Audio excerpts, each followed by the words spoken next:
Pandile, you are on mute.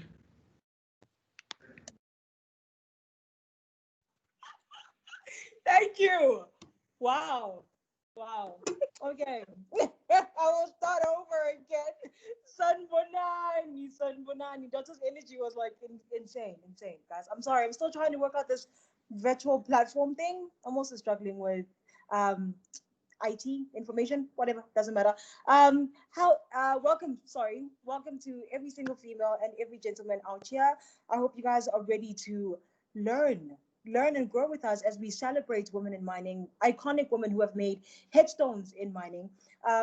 We have got three speakers today, but please, if you have not been following this event, we've practically been dropping everything weeks ago, 2 weeks ago, if I'm correct. And all the other interviews are on YouTube, so please go check them out. And the first speaker that is going to be presenting to you guys right now is Mokwaledi Sandra Siabela. I pray I pronounced your name correctly. I apologize if I did. And Mokwaledi is a mining engineer from our very own Wits University institution.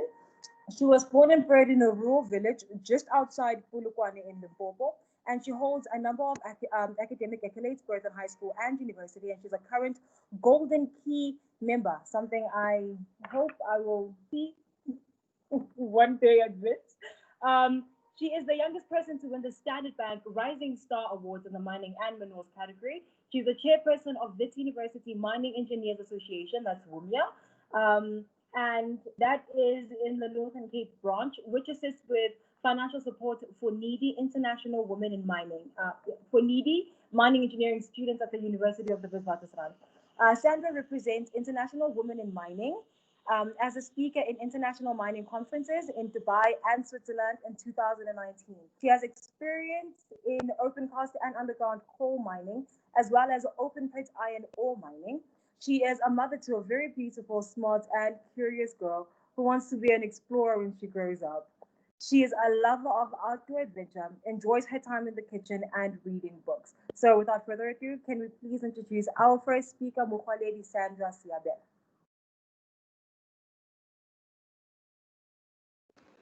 Thank you so much, Pendile. Can you just confirm if everyone can hear me? Anybody? I can confirm everybody can hear you. Thank you. Yes, thank you so much. Thank you. And thank you for the introduction. And thank you to SMES for the opportunity to share my experience and everybody on the line. And I appreciate you all. And I'm grateful for taking your time to come and listen. I'm looking forward to interacting with you and learning from our interaction. And I'm quite honored to be invited to the SMES Women in Mining. It's actually a great deal. I remember back in my final year, we actually hosted the Minister of Minerals and Energy back then, Mrs. Shabangu. And it was a life-changing experience. And I hope tonight you ladies learn and also start seeing changes happening in your lives and your careers from tonight's interaction. As introduced, my name is Mogale Adi, and I am a mining engineer from Wits. I'm currently working as a section manager at Kumba Iron Ore, and I'm going to be sharing my experiences in the industry. And I've been asked to talk about women leadership in the mining industry and focus more on production as an option for mining engineers to take as a career. For starters, I'd like to take you all through a brief historical background of South African mining. It started in the 1860s, in the late 1860s, with the discovery of diamonds on the banks of Orange River. And it happened, you can imagine, during that time, we're probably in the first industrial revolution where we used horses and a lot of manpower to mine these precious stones. And it continued on for over 100 years. And even after 100 years, women were not allowed to work in the mines. So the first woman to go underground was in 1996, when they were first allowed to work in the mines. And this followed the drafting of our constitution, which spoke about, equality for starters. But even then, women were still quite marginalized, and they were represented in very minority numbers. And following the Minerals Act of 1991, it still didn't, assist in diversifying the industry and allowing women to be part of the industry. And with the democracy came the Mining Charter in 2002, which sets targets for the industry to meet, including women in their workforce. And the first target they set was 10% of women across board. And this was supposed to be met by 2004. And we only managed to achieve 10.4 in 2014 as the industry. And I just want you to note that in South Africa, women form over 51% of the population. So it's really small numbers that women are making in terms of demographics in the mine. I must say, though, we have come quite far. If you look at the stats that were officially released by the Minerals Council in 2019, looking at 2018, we were at 12% of women representation in the industry. And 16% of those women are sitting at senior leadership, which is commendable. And 17% are in middle management. And we see 17% of women, of the workforce being women in the skilled labor. We are still not there. When you look at what the employment equity requires, I mean, if you look at junior management for starters, it requires that at least 30% of the workforce be comprised of women. And we are still very far. There's still a long way to go for us, but we do celebrate the milestones we've achieved as an industry and as women in mining. So as a graduate, I started in the mines in 2011 as a graduate. I had been visiting the mines during BEDCWEC, as many of you may have already experienced, and having to submit, a project for you to graduate. I think that's where my love for mining just was strengthened.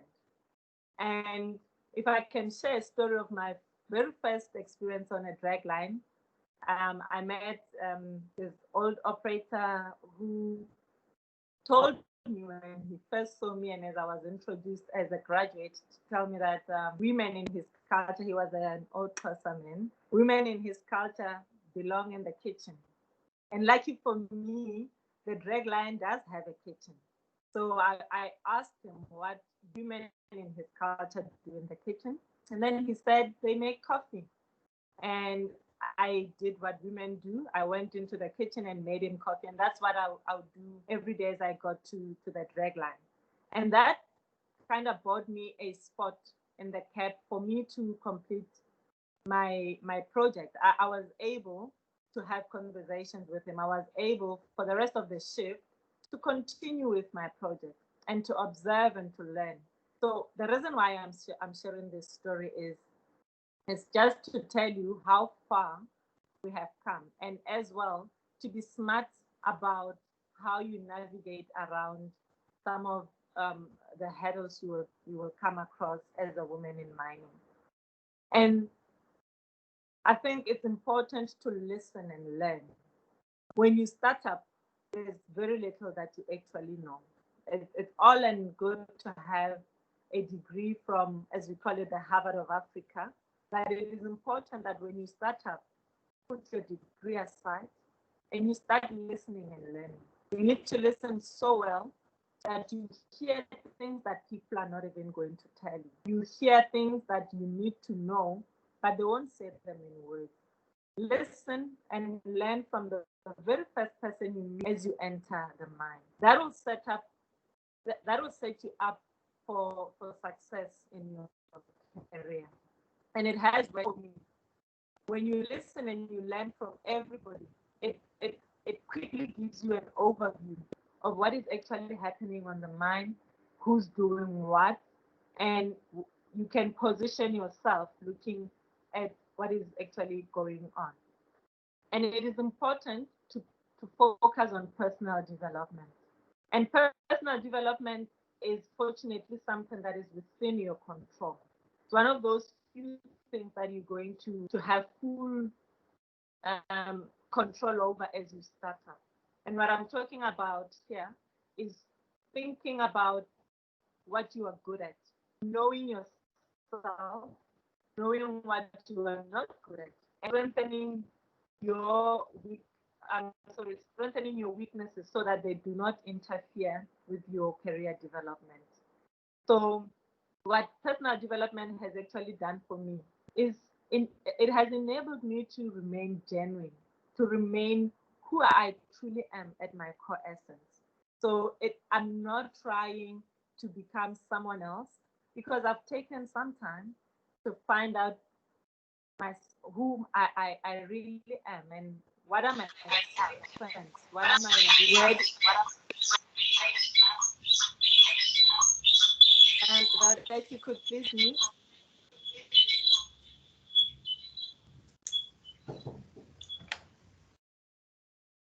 All right, thank you. Yes, so I was talking about personal development and the importance of knowing where you may need support, where you may need development. So that is something that you need to take charge of. Do not wait for someone to come tell you you need to work on this and that when you haven't taken the time yourself to do that for yourself. And as you enter the industry, it's important to carry yourself as a professional. So you come in as a graduate with a degree you've worked so hard for. It's a 4-year degree, but I know some take much longer. So when you come into their mind, do not let that interfere with your learning as you start. So think about it as enrolling afresh for a new degree, which is the experience you are going to have as you take on your career, especially in the production route. And professionals, as we know, keep time. And it's the small things that will set you apart as a mining engineer, as a leader, when you can keep time and when you can, speak the business language, understand what the business is about, and position yourself to deliver on the key targets for the business. Another thing is to drive your career yourself. Most organizations have talent managers, they have people who will draft graduate programs for you. And it's easy to just think, those things will follow as the graduate programs. But it's important to take charge of your development and make sure you do these things yourself, make them happen. Because you will find that you start with your peers, you start at the same day, same time, but some people progress faster than others. And what sets you apart is if you take time to look at your career as a journey and map out what resources you will need. Think about it as probably taking a trip from Limpopo to Gauteng. Decide whether you'll take a taxi or a bus. Think about what you're going to need. Who are the key stakeholders or role players in the journey? And always make sure you can look back and see how far you've come so that you can tell if you are not making progress. And the thing about working in the production section is people. They are your biggest resource. So it's important to have love for people, firstly. Be able to relate to people at a human level. It's important that you treat everybody with respect and you have empathy. As some of the skills that set leaders apart, if we look at leadership, is empathy. So there are leaders who operate like managers, for instance, where you feel your job is to just deliver at all costs. You do not take consideration of people. You don't take people with you along. It's important that when you are in production, you understand that you work with people, you relate to them at a human level, you reward, good performance, and you set yourself up for having difficult conversations when people are not delivering and are able to take disciplinary steps to make sure we still deliver for the business. Another thing that has worked for me is to lose. And I'm not talking, Herbalife asked me how kind of thing. I'm just talking about not waiting on people to move you or to tell you what to do next. Start taking initiative in your own career. So you will see when you enter the industry, there'll be a lot of shadowing this one, go with that one, see what they do, and spend some time with that one. It's important that when you go through that part of your career, you challenge yourself to actually start doing as well. You can shadow a person for over a year, but it's not in observing that you know if you can do it or not. It is in actually doing it and seeing where you may still need support to deliver or need development so that you can deliver on those things. So it's important to not get comfortable with just shadowing people and watching them as they do their job. Take charge, don't wait. Also, do not always wait for permission. There are certain things that you are going to have to just try on your own without waiting for permission. Because sometimes you may never even get permission to do what you really want to do. And another thing that you must stop doing or do less of is to feel sorry for yourself because you are a woman. Remember that you are a professional. You can do what your peers can do and hold your team accountable for what they need to be delivering. And not allow them to make you feel like because you are a woman, there are certain things you are not allowed to do or you shouldn't be doing. And when you work with people, it's important to set boundaries. So you usually get into a team of predominantly males, as you may have heard from the stats that there isn't a lot of women. So you don't always work with a team full of women. So you get into a team where there's a lot of men who come from different walks of life, who come from different communities, and some are leaders in their communities, some are not. And they will push you to limits you may not know exist. They will try calling you names. They will try talk to you in languages that they make you uncomfortable. So it's important that from the get-go, you remember that you are a professional and that you are going to have to do the same thing that is currently or maybe teaching you how the job. It's important so they don't a baby or a so and so. That will make it difficult for you one day when you have to lead that team of people. And you wouldn't want them to be calling you those kind of names. And I'm using that just as an example. And it's something I've seen hold people back because if my team calls me baby, it becomes very difficult for me to give instructions. And it makes it very difficult for them to actually take instruction from a baby. So it's important to set boundaries and make everybody understand their role and your role and keep it professional. And you are going to make a lot of mistakes because you don't know a lot of things. I still don't know a lot of things, and I'm comfortable with the things I know because I've taken time to listen and learn. I've gotten dirty. I still go down and get dirty to get the job done. So when you do find things that you don't know, ask for help and accept help when it is given. Do not take that as a sign of weakness. Remember, you can't do it all by yourself. So you need to accept help. One of the greatest advice I've ever gotten as I was starting up was to always operate at my boss's level. So as a minor, I'd always wonder what a shift boss does and try to do what a shift boss does when I'm underground without neglecting, obviously, your duties. It's important to always understand What is important to my boss? What is important to the mine manager, for instance? And be curious about the meetings people go into. Ask to go into those meetings so you understand where the business is going, what the business is about, so that when you are down there doing the job, you are delivering on the right thing. Because it's no use, doing so well or succeeding at things that don't matter to anyone. So it's important to always operate at a level above your actual level. And what that does for you is it gets you ready for the next role. And you will hear people say a lot in the industry that no, so and so is not ready. And I always argue that there's no scale or measurement for readiness. So you need to always position yourself better for the next role. And you do that by always, having a good understanding of what actually goes on in that next role. And I think that is about it from me.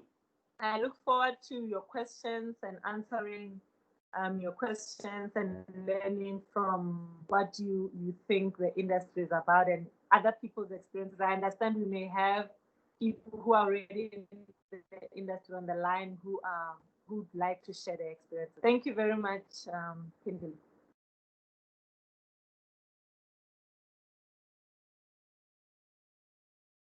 Thank you so much, Ms. Sandra. I would like to open this opportunity for anybody who has questions for Ms. Sandra before she leaves. If you guys do have any questions, I would like for you guys to open your video. It doesn't matter if you are still in your pajamas at this time of night. It's fine. It's understandable. Open your video. Ask any questions that you might have. But we do want to, or personally for me, I'm so grateful for you not romanticizing the industry, especially with regards to the knowledge of the fact that when we leave this, we're only going into the industry with our book smarts. And it's so important for you guys to be a sponge and absorb information that you will learn from people with immeasurable amounts of knowledge that you're going to meet in the industry. And thank you so much for relating that. For people who came in late, the three key things that Ms. Sandra just elaborated on is relatability, having respect for each and every single person in the industry, regardless of the position that they occupy, and also being empathetic. So yeah, please, guys, if you've got any questions, I'm opening this platform up for you guys right now. Please ask her any questions.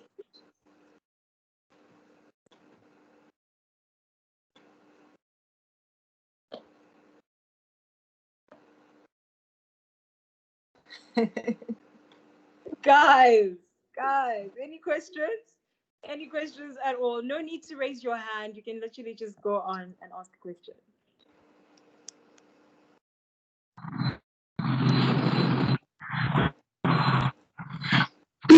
Hi, Mkhaledi. Hello. Hello, Nyange. My question is, during your graduate program time, was there ever a time where you felt like you are not belonging, like you don't belong in that space? And if you ever did feel like that, how did you handle that? Yeah, so before you even feel it, you will be told that you don't belong.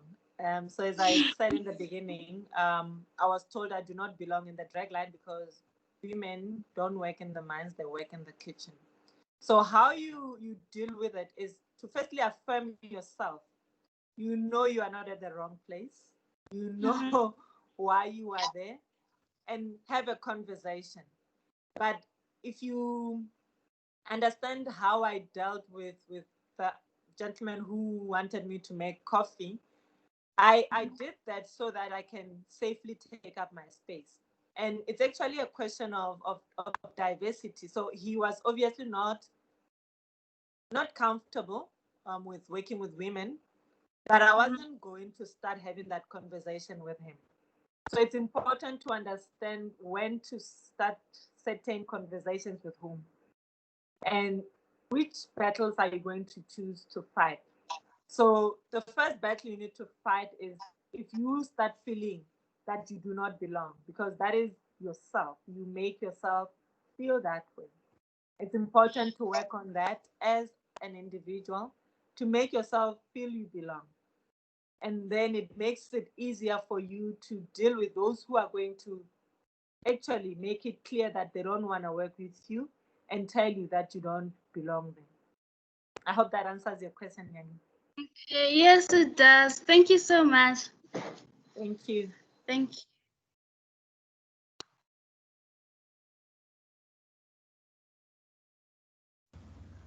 Hi, Sandra. Hi, Nsako. I have a question.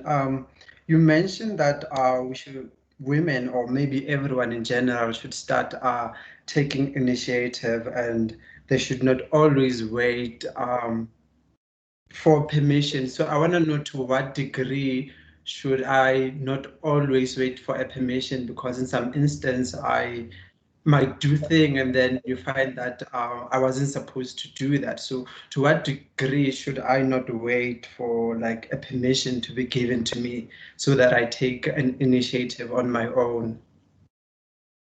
All right, thanks, Nsako. So where I started was to look at what my program says, for instance, and that kind of gives you your bounds and how far or how near you are to where you actually can go. So in knowing where to start and where it ends is important in you knowing when you're supposed to be moving. Because there's going to be instances where people will tell you not to worry, you'll get there. But when you know you are there and you need to start doing the next thing, you need to challenge that. And that's what I'm talking about. And I mean, this comes at the back of you having familiarized yourself with the business. You know what's legal, what's not legal. You've gone through the procedures, you've gone through the policies and the support that is there for you.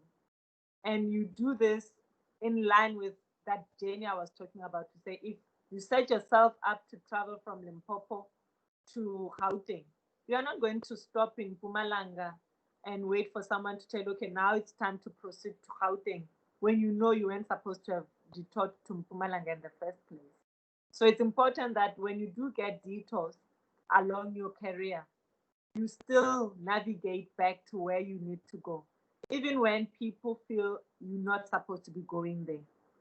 Because there's going to be, I mean, I've seen as graduates, people getting stuck at doing things like doing cycle time. It's important. It's important for you to know it. But as a graduate, you don't need to do cycle time studies for 3 months, for instance, in the same place, and not write a report on what you've learned and what you think, is the issue and where the opportunities or solutions are lying. So there are certain things that once you know you've done and accomplished, you start moving on, even if it's not fashionable or it's not really permissible. Because if you are going to always wait for someone to say, now you may progress, it may delay you. I hope I've answered your question, Yanni. Oh, Nsako. Sorry. Yes, you did. Thank you. Hi, Mrade. Hi, Javi. I'm not sure if I said your name right. Yes, it's Javi Jansen Forensberg from Sibanye Stillwater. Just a question, and I would believe that you've been on a mentorship program after you've completed your degree. You right? Did it work for you, or what would you say are some of the pitfalls that you need to focus on? So mentorship worked for me in the beginning a lot. It still does. And in the beginning, I was lucky to actually have formal mentorship. But I had to go up to my mentor and ask him for his time to help me with my career. But what I want to say about mentorship is that it's a two-way street. And most of the time as mentees, we go in looking for mentors to assist us, and without offering of ourselves or saying, this is what I can do in return for you to, directing me. So what I've come to learn from mentorship is that it's a give and take. You need to offer yourself. So some of the mentorship relationships that I've later developed were not even official or formal. It was just me offering my skills to someone, and they in return, offered, guiding me and sharing their experiences. And I've used that as mentorship for me. Most companies will have mentorship, formal mentorship programs, but the thing about mentorship is it's quite personal. It's about how you relate to that person. So you may find that they matched you to someone that you just don't relate, you don't speak the same language, and you are not growing from that relationship. So it's important to always understand that it's not fixed to a person. It doesn't necessarily have to be a person in your department. It doesn't have to be a person who looks like you. I've grown from mentorships that, are from people who are doing less than what I thought I was doing, and people who are doing much greater things that I'm not sure if I'll ever get to do. And another thing that I think is important as well around mentorship is reading books. I find that as I read books, I actually feel like I'm being mentored by the author in some instances. And they actually help me in navigating my career. Is that answer your question, Kati? Spot on. I'm just trying to confirm so that the youth can get the grips of mentorship programs. Thank you very much. Thank you. Hi, Mokhalkhadi. Hi. My name is Hi. Yes. I just wanted to find out from you, in your view. I believe that women are born leaders. You've got single women that are leading families. You've got women all over the world that are in leadership positions. What do you think is the thing that stops women from wanting to take their space in a leadership role, regardless of whether it's in mining or anywhere else? What is it that's creating a ceiling for us? What do we need to look out for? Thanks, Nkateko, for that question. And I must agree with you. I actually would like to pay, honor to my grandmother and my mother who raised me. And I'm grateful to have learned what you are talking about from them, to learn leadership, women leadership from my home. And what I've come to learn about what prevents us from going to the next level is that some of the stuff that we were taught growing up, to look pretty, to smile and be kind, and we think we'll get rewarded for that. And we don't want the things that our peers want or leadership requires us to want or to do. So if you are too focused on trying to be kind and to be nice and to be liked, because it's some of the stuff that growing up used to be used to describe girl children. Say, oh, that one's so pretty, she's so beautiful, she doesn't chat back. So once you break out of those things and allow yourself to operate at a level required for a leader, without thinking of yourself as a pretty woman or a beautiful woman or that one that always smiles, it enables you to go into the next level. I hope that answers your question, Nkateko.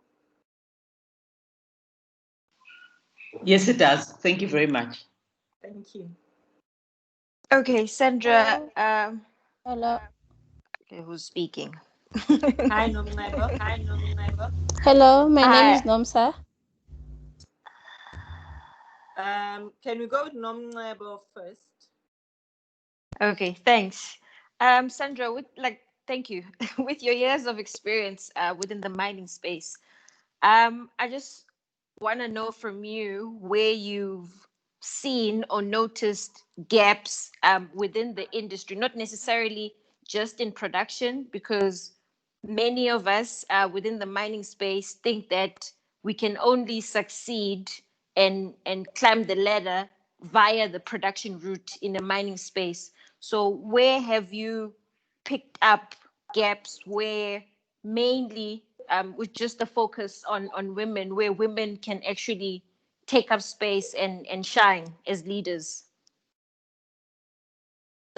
All right, Nomncebo, thanks for that question. I need to think about it a bit. And the thing that the first thing that comes to my mind is a lot of women specifically wait for permission, and they wait to be told they are allowed to do certain things. And also, when you get too stuck in a position or a title, or you focus just on getting a title, you forget to lead. And remember, you don't need a title to lead, and you don't need to be operating at a particular level to show that you are ready to lead or you can lead. You can lead from behind. You can lead people who are your seniors. So if you are talking in general around leadership of women, it's important to always position yourself. Don't wait for a role to give you a position, or wait for someone to tell you that they think you can actually do it. Start doing it. Start pushing the boundaries in your role, in wherever you are. You may be in planning. Ask the right questions that you think maybe are not being asked. Start the conversations that you'd like to have around your leadership as a woman in that department, and understand where the business is going. So the biggest gap, to be honest with all of you, is that if the agenda around equality doesn't start from the top, it becomes very challenging for people at the bottom to start having those progressive discussions, because it takes a whole transformation of culture in the organization for women to be embraced. So I usually say diversity does not equal inclusion. And a lot of us feel we are in diversified teams, we are part of the team, but we know we are still not listened to. We are still not as included. So we need to start having conversation around inclusivity and saying, my views are valid as well. Do not disregard me because I'm a woman, and speak boldly.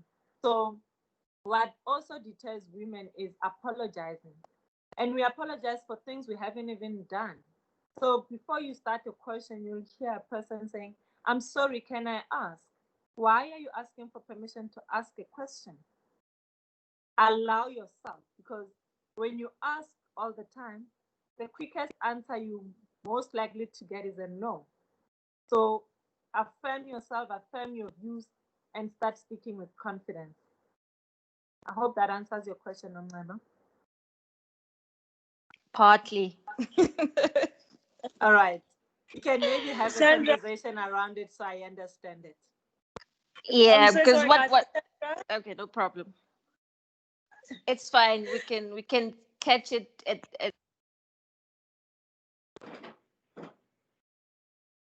Okay, I'm so I'm sorry, happy Sandra. to chat to you afterwards. Thanks. Sure, thank you. Yeah. Okay, Sandra, I would like to just have you, Nomsa, pose a question. And after Nomsa has posed a question, if we had all the time in the world, we would have let this question and answer session run on. But if Sandra will be with us till the very end of the program, please, if you guys have any other questions you wanted to pose to her, keep it in store. And if she's available till the end, please do pose them. But for now, can she please just address Nomsa? And after that, we do need to move on to our next speaker. So Nomsa, you can pose your question now. Okay, thank you, Pindile. Hello, Sandra. Hi, Nomsa. Hello. So I am sure as a woman, when you were young, you had dreams of having a family and a good career at the same time. So I want to know, after graduating, I'm sure you felt the need maybe to start your family or something like that. So I want to know, how did you fuse in your career development and your personal life, like making a family, without feeling like your career is being left behind? Thank you. Thank you, Nomsa. Yeah, that's a punch. To be quite honest, in the beginning, I didn't think much of family when I started up. So when I graduated, the first thing I wanted to do was just to get established and start working on my career. And my family kind of caught up with me, as already mentioned, that I have a daughter, and it's not easy. It's not even part of our graduate program. Funny. So, and I had mine in my graduate program, which could have thrown me off. I remember the day I wanted to go have a conversation with my mentor. He actually kicked the door as I said it, and it shattered me.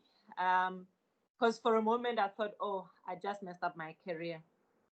And the conversation that followed afterwards was building, and now focusing on how do I still navigate around this journey that I've set for myself, given that I'm going to be a mother. And with the kind of support I got from him, I managed to not lose focus. There's so much we can do, and I mean, most of the graduates on the line are entering the industry at a very exciting time where we are transitioning. And there's actually roles that are more accommodating to women than previously. So you can still keep your job when you are pregnant. You can still continue with your program. You can still continue building your career. And in terms of balance, it's a very difficult one. So what I learned from the Windsor diaries that have been happening for the past, I think, 2 or 3 weeks around balance. Someone said it nicely there when they were talking about balance as juggling two balls, for instance, and one being a rubber ball and one being a glass ball. And for me, I realized that my family is my glass ball. So it's one part of my life that I'm not willing to let drop. And with my career, it's like a rubber ball. If I have to let go of a role because I'm prioritizing my family, I know I can always get another role. And I cannot say the same for my family. So it's about understanding what's important at what time and when do you make what decision. So we can, I think, have it all, but as Oprah said it, you can't have it all at once. So you need to understand that every moment you go through, you try have it all in that moment for what the moment can give you without focusing on what you don't have at that moment. So if you are focusing on family, just understand that it needs to come at a convenient time for your career to accommodate you. Thanks. I hope that answers your question, Namsa. Yes, thank you so much, Sandra. Thank you. Thank you so much, Pindile. I'll stay on the line. And maybe others can text the question and we can have maybe some conversation in the text box. Thank you. Absolutely. Thank you so much, Sandra. Guys, it is at this time that I would have been reminding people of bathroom breaks, but unfortunately we don't have any. If you guys are smart like me, I've got my wine glass not very far from here, so stay hydrated, stay cool and everything. We do have our next speaker that I need to introduce now. She is, I understand, she literally transitioned from Wits law into mining, but I am about to describe her in fully. So the next speaker is Lebogang Sencho. I pray I said your name correctly. I apologize if I didn't. And she is an entrepreneur with interest in mining and finance. She holds a law degree from the University of the Witwatersrand. Lebogang is an alumni of the 2017 Mandela Washington Fellowship, the flagship program for the Young African Leaders Initiative, run by the U.S. State Department. Okay, but to switch my camera, please bear with me. There we go. She's the Chief Executive Officer at the Simba Mining Incubation Fund, a development fund that supports emerging entrepreneurs in mining and mining services. Lebogang serves on the boards of several mining service companies and has extensive experience in investment analysis and deal making. Mrs. Sencho believes that a more structured and Afrocentric approach to mining will grow the African economy and enable Africa to benefit from the minerals it rightfully owns.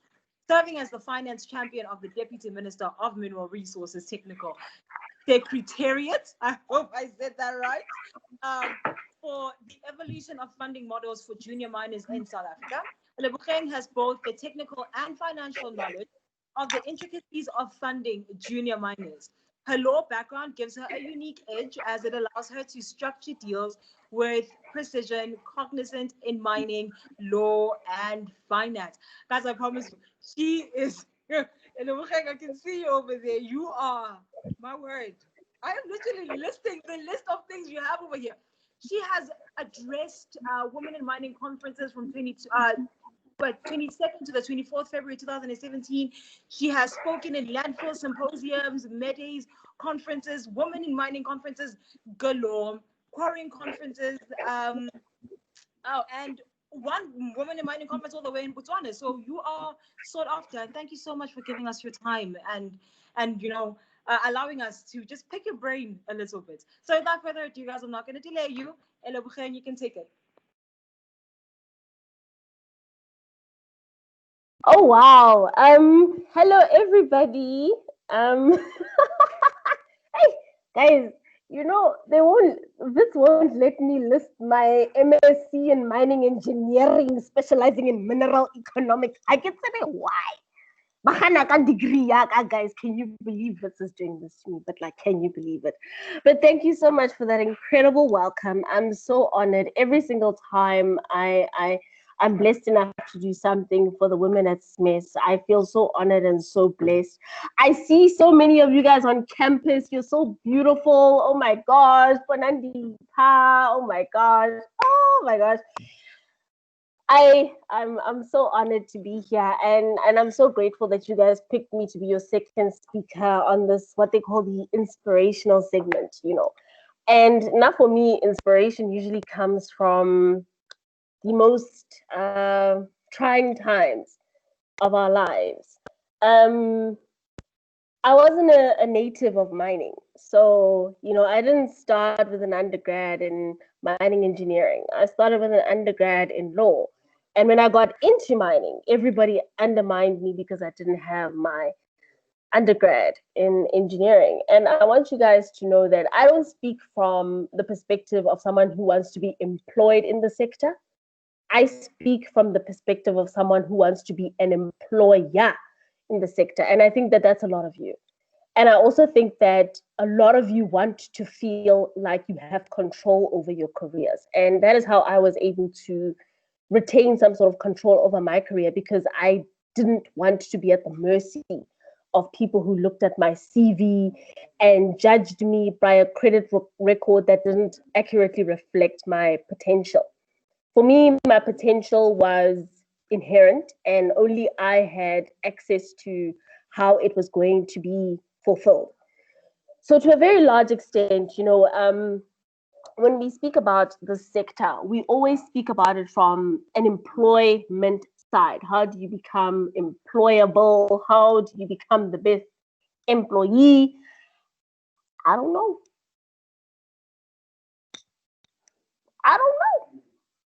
I'm not an employee in the sector. I'm an owner in this sector. So my advice is going to come from the top to say, how do you impress me? How do you become someone who can be on that level where we run things? Because I think for me as a Wits graduate, Shem, guys, the things we go through, Kobo Min 1004 with Mr. Beaumont and the like, some of that stuff just entitles us to be owners and leaders and presidents and captains. So now again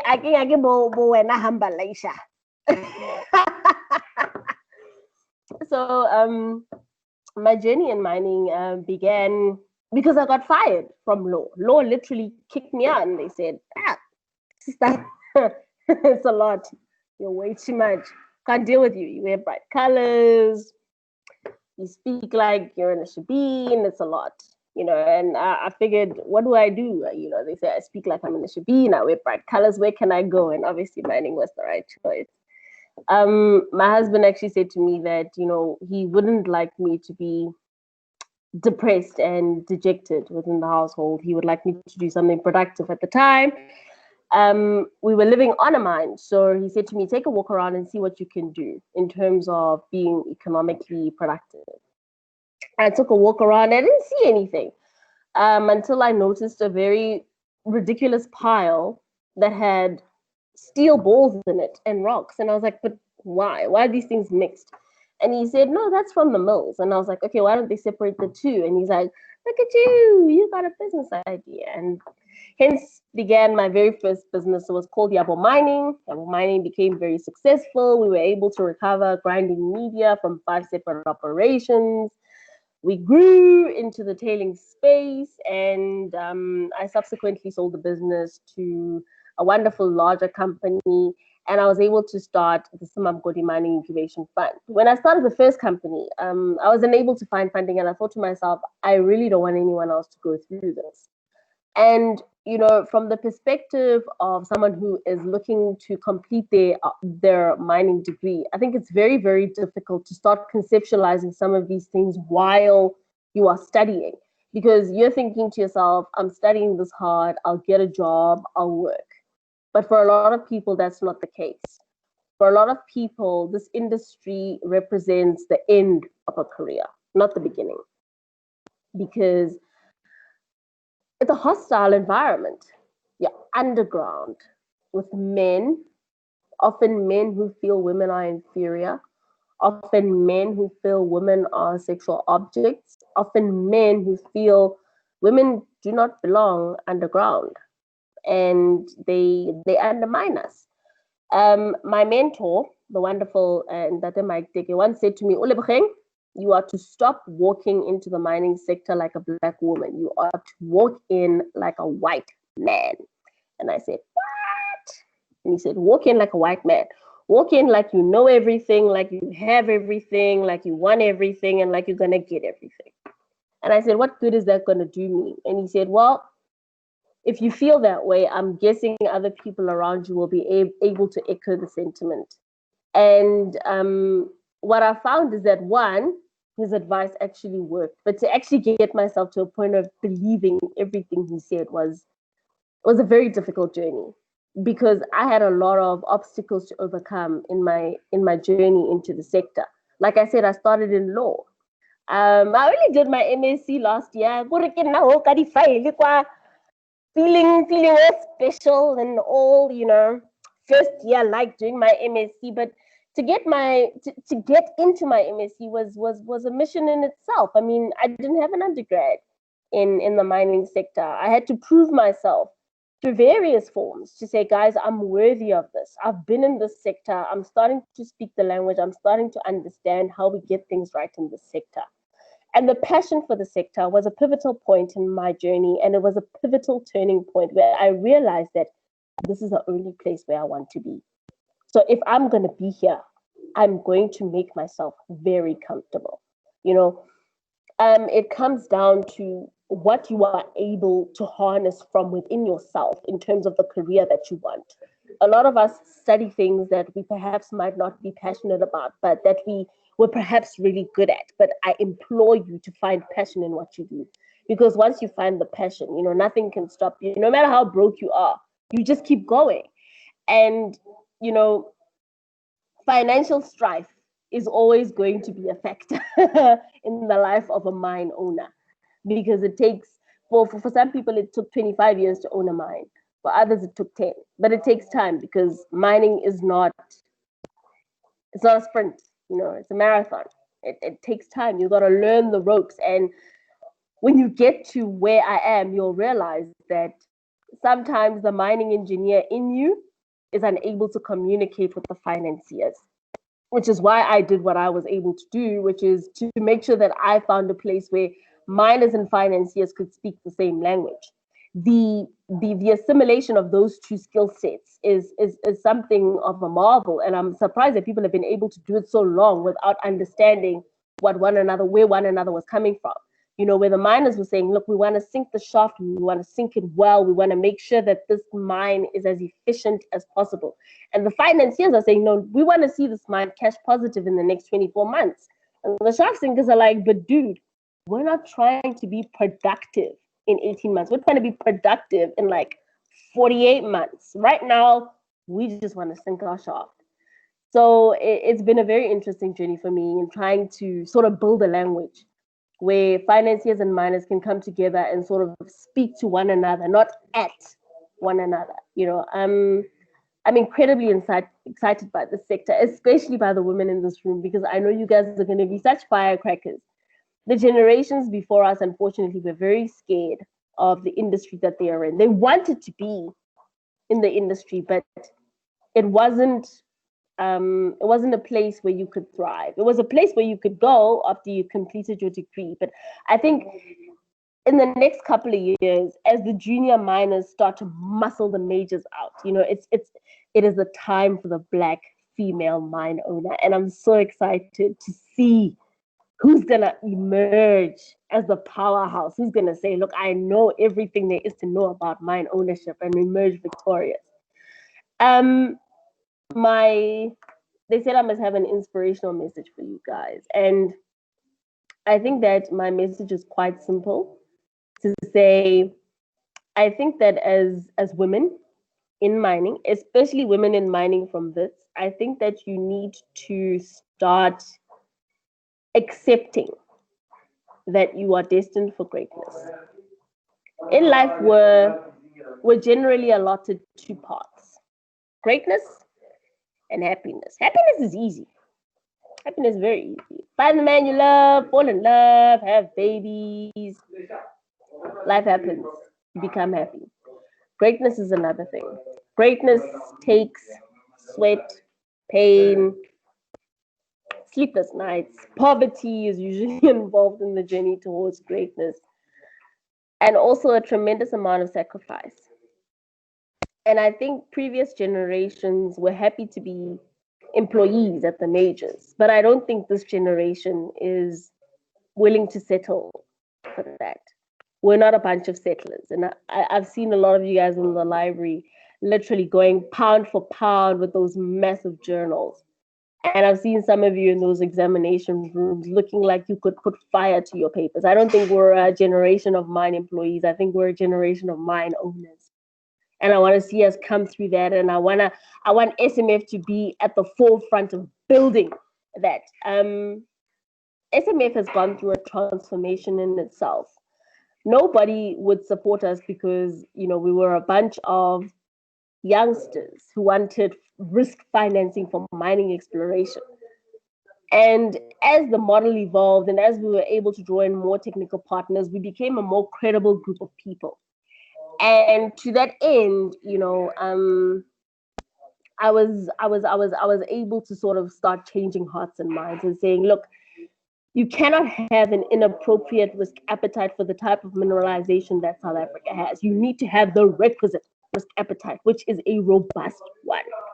And I feel that the women on this call, in this webinar, have that requisite risk appetite. What are them geologists, them geophysicists, them nuclear physicists? But I will them ladies, I'm a nuclear physicist in the making. I love you guys so much.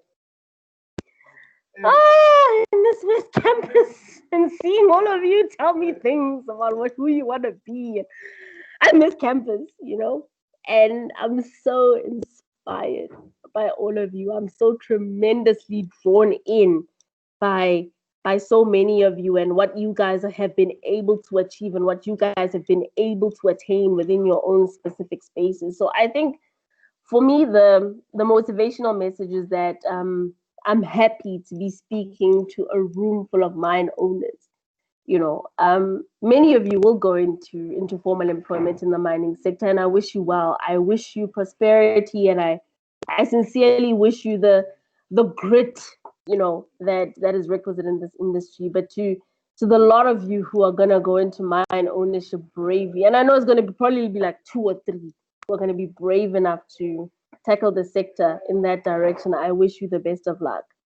And I think that a platform like this, when you come into your own and you are able to join your own women in mining groups, you'll be able to offer some nuggets of wisdom to the women around you, and you'll be able to give them that level of encouragement. Remember, mining it's treacherous territory. It's depleting. The sexual harassment, the gender-based violence, it's depleting for a woman, and it's likely that a lot of you will not want to stay in the sector because of that. But I think once you have learned how to manage that aspect of it, and you have learned how to overcome those difficulties that will arise as an unfortunate result of the sector that you are in, I believe that all of you will soar. And I'm immensely proud to be one of WITS's women in mining, because WITS has a tremendous capacity for building very powerful women in mining. The lecturers that we have, not just the lecturers that we have, but also the support that we are given from within the different schools within the EBE faculty. We're given a tremendous amount of support. Those of you who are not getting support need to start demanding it, because, unfortunately, as a school, they can only do so much. Where you feel you are being failed as a student, you need to go to your faculty, you need to go to your school and say, guys, you are failing us, you need to do better. In terms of the fact that, some people can't graduate, they are unable to find back work, I think that is completely unacceptable. And I think that, that is an issue that must be addressed, because I guarantee you a large contingent of those are women. Women who are getting stellar marks, women who are incredible at what they do, but simply the industry is not ready for you. So I think that when we start those conversations and we start bringing that kind of energy to the wars that we wage in this sector, it's going to add a tremendous amount of gravitas to what we say. The previous speaker was speaking about, the webinars that we're having over there at Women in Mining and how impactful they've been for her. They've been quite impactful for me as well, because I think when women band together and they start communicating about the things that, not that they dream about, but the things that they deserve, the things that are due to them, it changes the conversation immensely, Look at the difference, Oh gosh, I wish I could have equal pay. No, I demand equal pay. I'm brilliant. I get A's. I deserve better pay than the men. It's a very different conversation. And when we start acknowledging our inherent value and we start extrapolating those elements that accentuate that intrinsic value, I think we become a much more powerful force in the sector. And, to a very large extent, like I'm saying, I'm coming in as an outsider who is trying to find her way into the sector and who is trying to make inroads.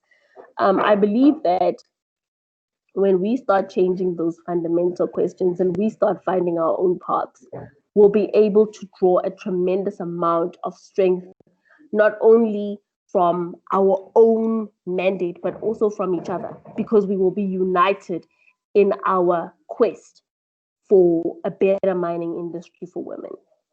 I'm not one to talk forever, because I feel that a lot of people tend to have questions about getting into the sector as entrepreneurs. So I want to give you guys some time to ask some questions. But for me, for tonight anyway, ladies, come in as owners.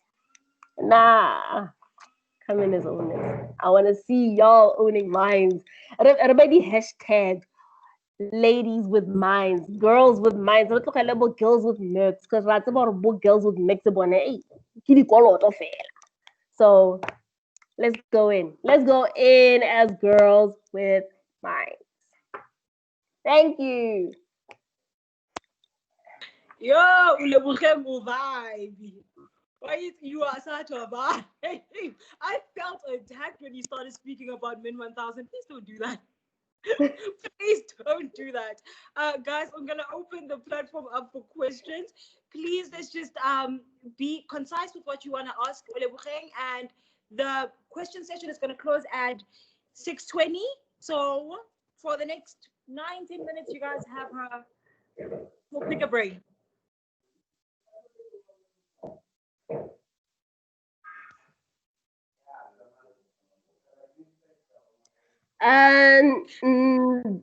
Dodo, Winda, hi.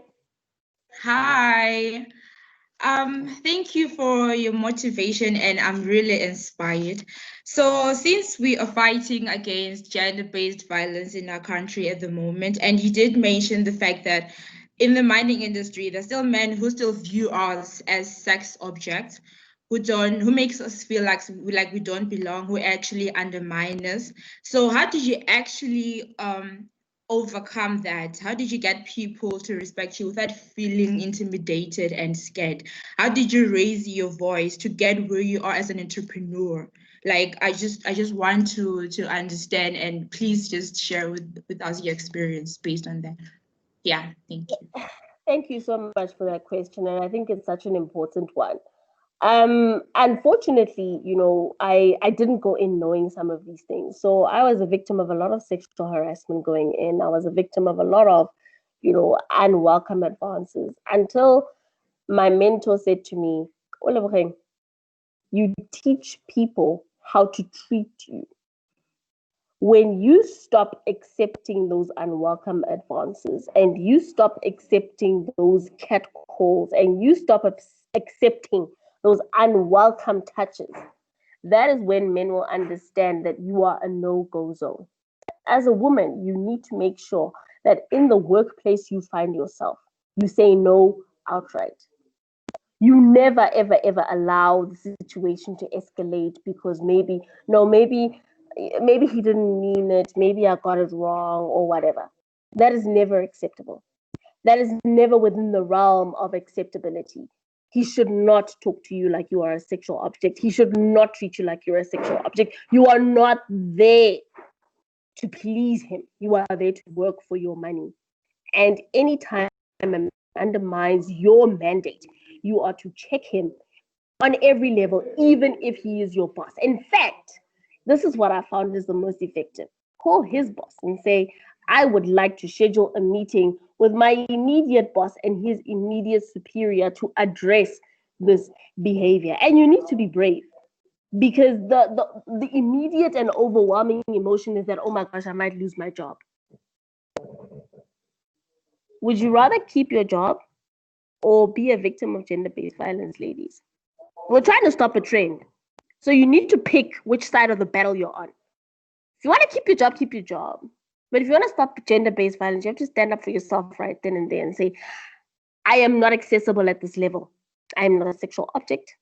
I am not a piece of meat. I am not something men can use to satisfy themselves. I am not a platform for your ego. I will not straddle your pride.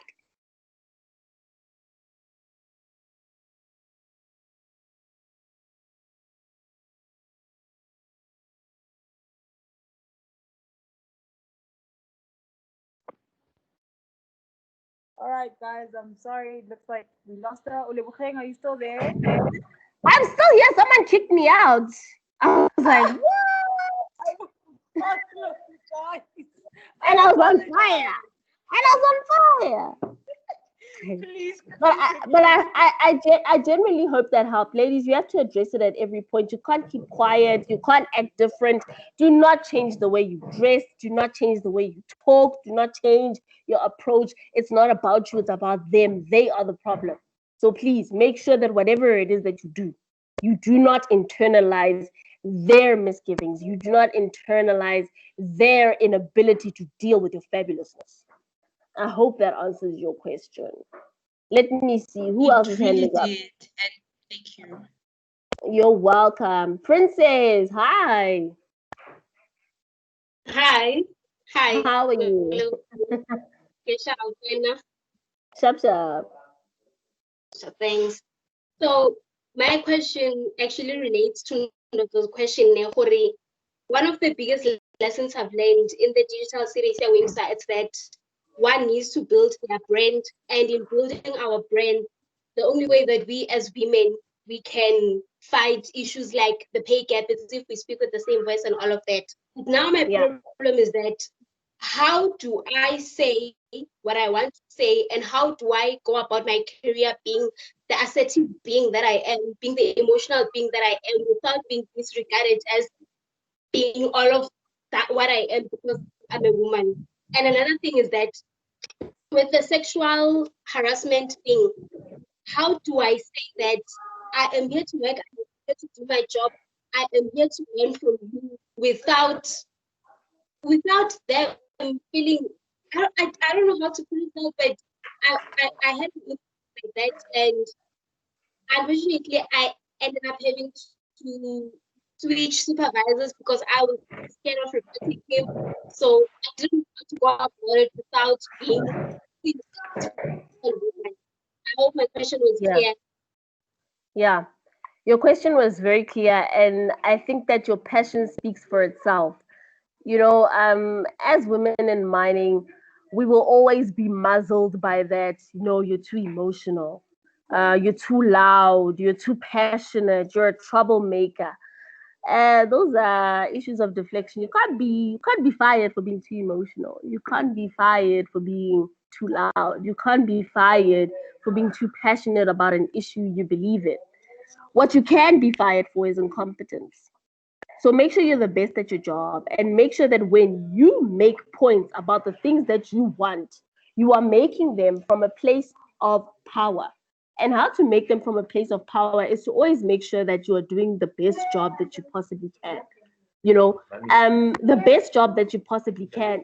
No, guys, like there's kids here. Like, I'm a mother, I'm a wife, I have children, there's a house.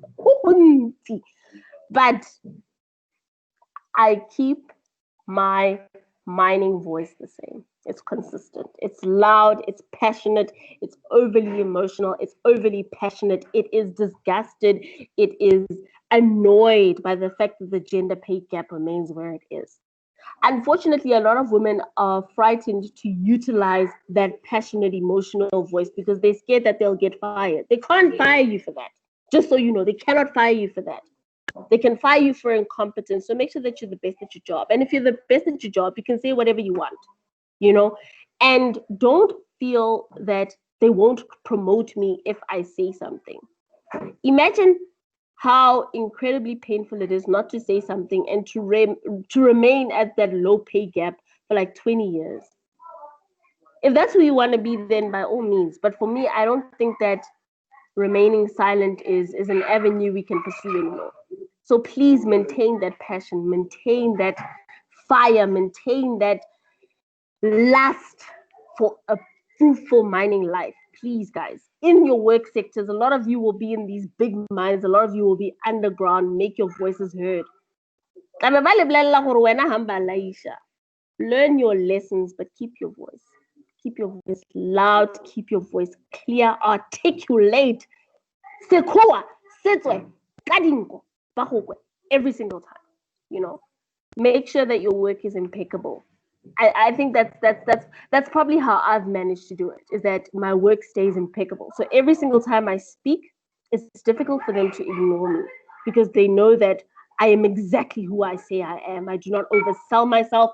I do not pretend to be someone that I am not. I do not pretend to be someone that I cannot be. So keep your work standard high, keep your voice loud, and keep fighting those good fights.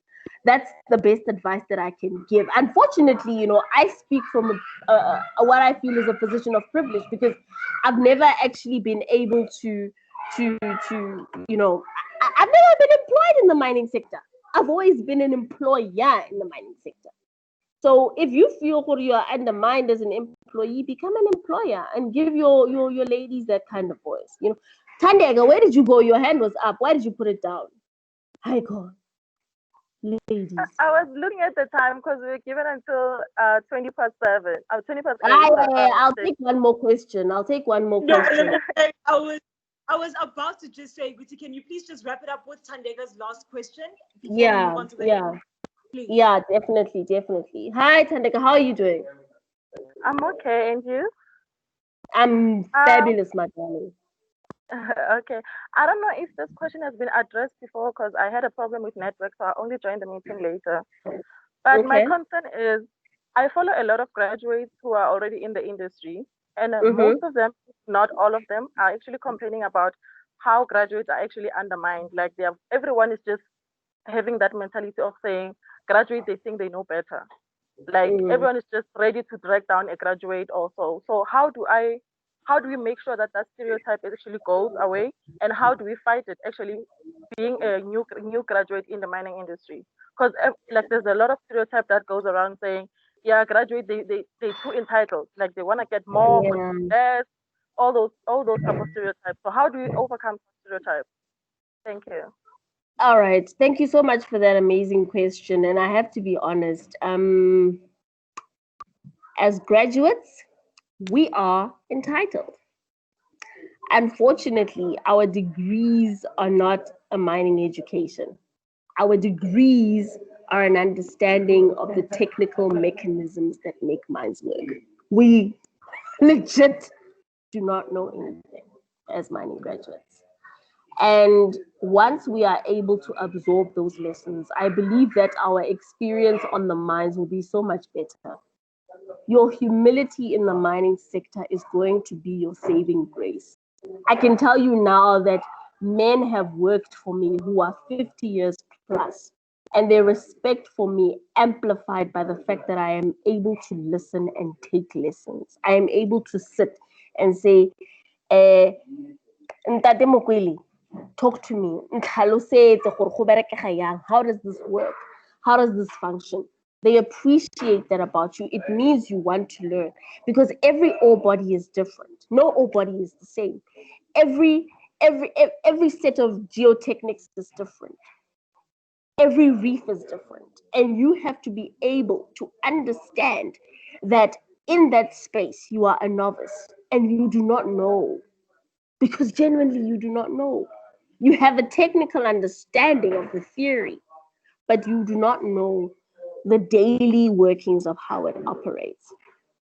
Do not feel as if though, as a graduate, you deserve to be in a better position. At that stage, you are a graduate, and it is a privilege for you to be able to absorb as much. So absorb as much as you can. Those of you who are looking for office jobs, don't apply to mines, apply to banks. But mining is dirty, and you need to understand from the outset that that is going to be the reality of your life. So I like I said, it's a touch and go situation, but graduates, please, mining is tough enough without us wanting more from it than it can give us. Let us learn the lessons organically. Let us absorb the lessons like students, and let's grow. I've had a couple of graduates under me who felt that their education far surpassed mine, which I was never in contention of. Of course, you have an undergrad in mining. I don't, but I know my ore body. You don't know my ore body. You've never met my ore body.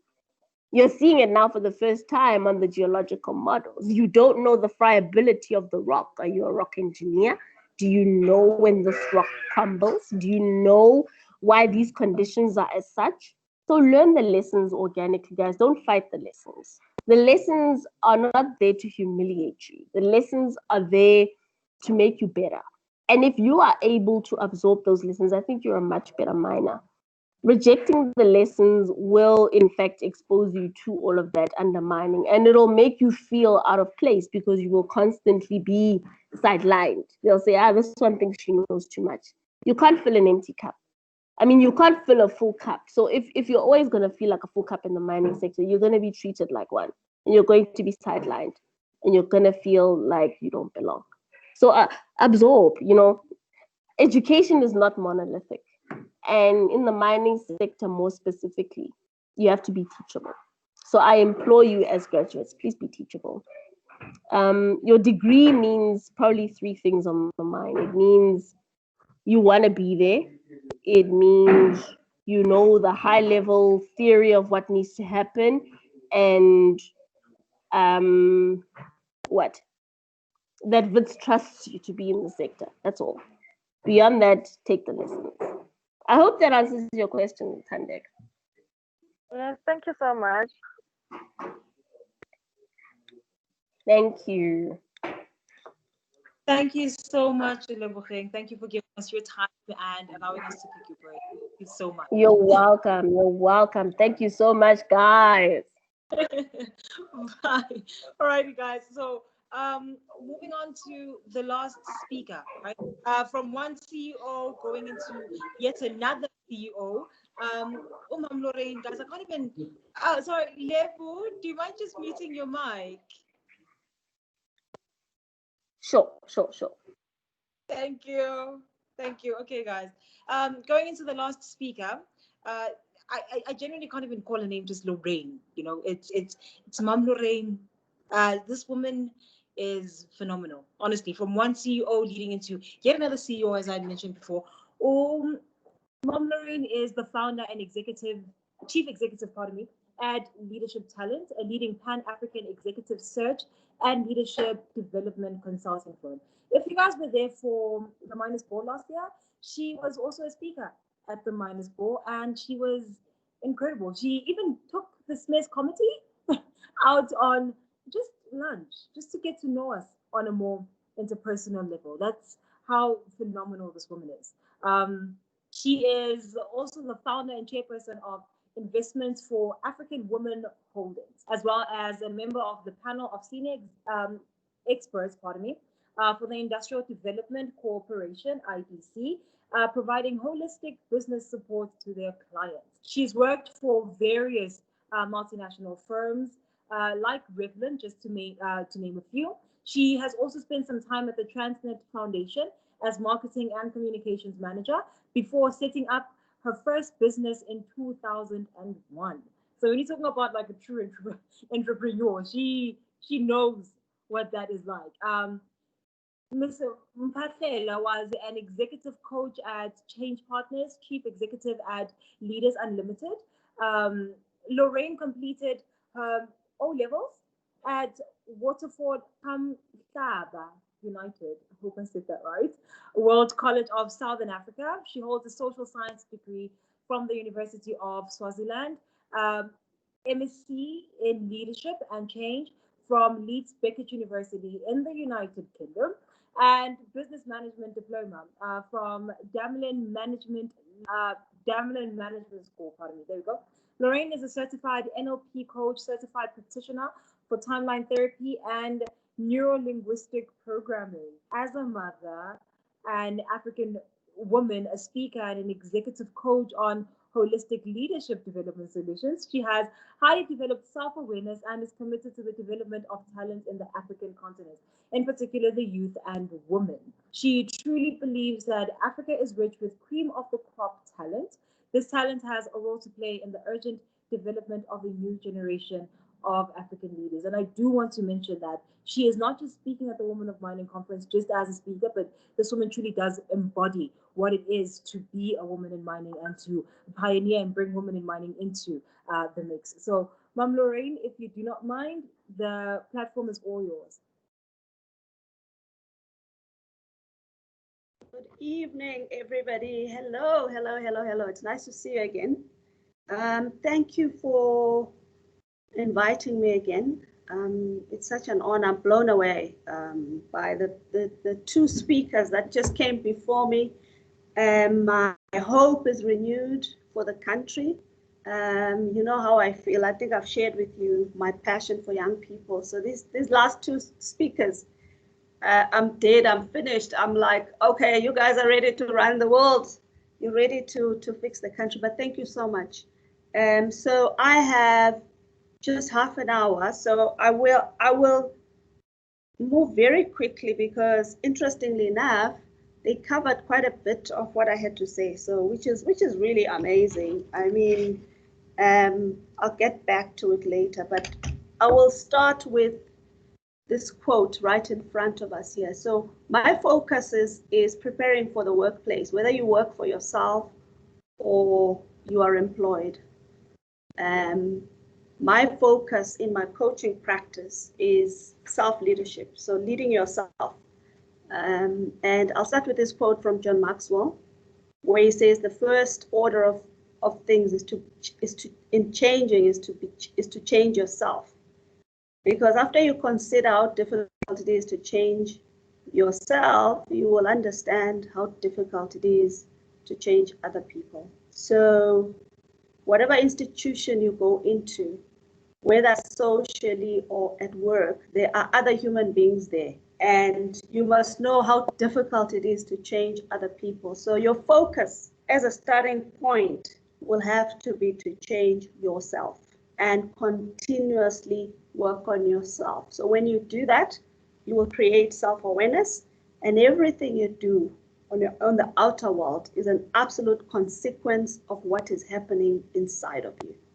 You know, so when we look at what's happening in the mining industry, I mean, I've worked as a consultant with companies like African Rainbow Minerals since 2007, running a lot of their graduate programs in terms of transitioning new graduates into the mining sector. So I have some understanding of the mining industry, but also just recently in the last year, I've been coaching some senior executives and a group CEO of a listed mining firm in terms of executive coaching. So I have a sense of understanding what's happening at the top, but also what's happening at the bottom. But so my focus, I think the two speakers have covered everything that needed to be covered in terms of the mining sector. So I will talk generically around the workplace where you find yourself, whether you are an employer or an employee, in terms of just how you show up. So I'll go back and give a bit of background, because when we get to work, we are who we come from, and we are as a result of our upbringing, and that's really important. So what happens is that what I like about the last two speakers, they spoke about authenticity. In our communities, a lot of us are different socially than when we are in the workplace. So a lot of times there's a disconnect. But also how we behave is also comes from our upbringing, and who we are. So that's the reason why we talk about leading yourself from inside. You can show up to be who you've dreamt to be. And so what I am a proponent of, you can be whoever you want to be. You need to just dare to not think less of yourself, but think the sky's the limit. So for me, it doesn't really matter where you come from. It matters where you are going to. And so where we come from, though, is important, because we come from a history of lack. We come from a history of oppression. We come from a history of being told we're not good enough. From our parents going to work and being told they're good enough, they're not good enough, coming home and hearing that narrative, and that getting embedded in our psyche. And a lot of it starts to seep out in our behaviors as we move into the workplace or as we show up. So if you just agree today that we all come from dysfunction, as long as we all know that we all come from dysfunction, we all come from a horrible past, we all suffer from PTSD, but we're still hoping for the best in terms of the future. When we just understand that all of us actually come from dysfunction, but each day we wake up and we do the best we can. So the general issues that I hear from the leaders that I work with, whether it's coaching or in executive search, is the disconnect between new graduates, their expectations, and the expectations of the employers. I think the last speaker spoke about that word, entitlement. One of the biggest things they talk about is that these new young people have these expectations of just having it all today and not waiting, etc., etc. So because there's sensitivities in the workplace around how we navigate, what to say, what to not say to each other, there isn't authentic interactions in terms of the feedback that you should receive. There's caution around how you receive the feedback. So the first speaker spoke about formal mentoring and informal mentoring. That the two speakers you heard, both of them have had mentors. They've had people to go to get counsel, because it can get quite hectic if you don't have a place where you can reach out and ask someone. So it can get really overwhelming. And a lot of the mines are not in the cities. They're out in those small towns. And it can get very tight in terms of, okay, so did I study for this? The other issues I hear from leaders is that there's this, in terms of the pay, I have a big issue around the pay gap between women and men. But when they say there's this instant expectation of earning it all today. I'm always arguing about, as much as we hear that, there's also there's education and then there's experience. But there is no communicating around the steps of what it means. So when I come in, what's going to happen after this year, what's going to happen after 2 years, what's going to happen after 3 years, etc. etc. There are no conversations around, so when after so many years, what would I expect to earn? But at the same time, there's pressure, and the pressure, we would all know that pressure from home, because a lot of us are first generation degreed. So the home that we come from, if you're the first generation degreed person, there's also pressure to send money home, to support cousins, to support all of that, plus to support yourself. So when you are with yourself, you just get overwhelmed around, okay, so when will I ever make it and be the person or have everything that I'd like to be? So the work that I do is to help you navigate, that space. So I'm going to share that generally. I'm going to share that with you. A lot of the other stuff's been covered. So what I like about change, I did an MSc in leadership and change. So the firm that I run is a leadership and change firm. We do executive search, but more importantly, we're a leadership and change firm. I like Robin Sharma's quote when he says, change is difficult at first, it's messy in the middle, but it's really gorgeous at the end. If you know that change is the one constant, you can be sure of that. I mean, COVID has shown that to us. But what COVID has also done is ensure that we're moving into a new era of a different type of workplace. The expectations of you guys, I call you the new generation of leaders. The expectations on your shoulders are so big, but after listening to these two speakers, I'm really excited because I think you'll handle it. The expectations on this new generation, looking at our generation that came before you and where you are at, is really huge because you're having to deal with so much more than we had to deal with. But the difference is that we had to deal with different challenges at that time. Now we have this COVID. So the workplace as it is right now, with the leaders that I work with in mining, even just navigation of people losing their jobs, companies shutting down, what's going to happen to my job, etc., is real. Is real. Even though the stats are saying with employment equity, we're sitting at 10.4%, and the target is 30, which would mean there's still a lot of room. So graduates like yourself should never be unemployed. But the reality on the ground is that we're sitting at a very touchy time in terms of work, shall I call it security? So when we look at post-COVID, what is the workplace going to look like? Whether it's in the mining industry or whether you are an employer, it's going to be a world of collaboration, of working together, of not saying, give me, but more, what can I do? So my message to you today will be about seeing yourself as a service provider as opposed to an employee.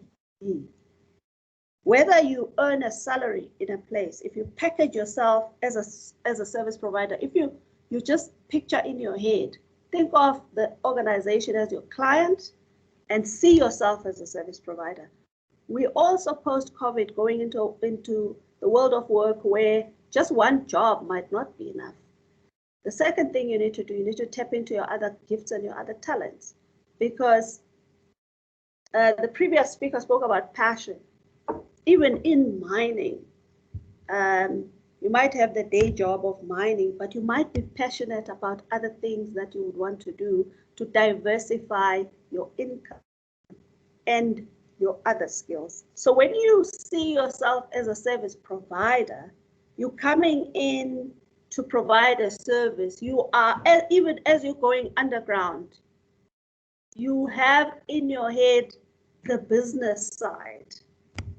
what is it that I'm bringing into this place to ensure that this business succeeds? Because when you come with that mindset, then you're coming in to solve problems. So the future world of work is going to be a world of work where you are coming in to provide solutions. Because when you're not doing that, someone else is going to be doing that. The future world of work is going to be highly, highly competitive as well, which means there's going to be so many people that can do what you can do. You know, so what will be different with this? Also pressure. The future world of work, there's also post-COVID, there's also pressure on the bottom line. There's pressure from shareholders. There's pressure to say maybe we need to retrench, maybe we need to close a portion of the mine. So with all of that pressure, what is going to make you stand out? Because next to you, when you're a mining engineer, next to you, there's another mining engineer, and then there's another one, and then there's so many of you. What will make you stand out than the other one? So my proposition is that you package yourself, the way you walk, the way you show up in every single way. You package yourself as a service provider, because that's the only way that's going to make you stand out. But also, that's the only way that's going to say you are going places. It doesn't matter where you come from, but you are going places. And you're not coming with a begging bowl, but you're also willing to learn, but you also have something to offer.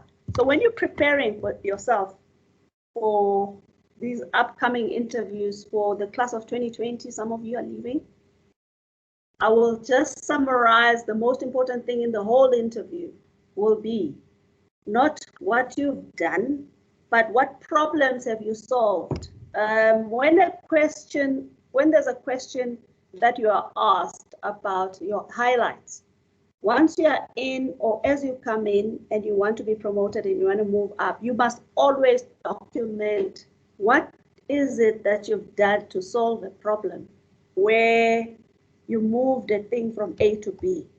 Had you not been there, it wouldn't have happened. So when I say you're a service provider, that's what I mean. What is going to sustain you as a service provider?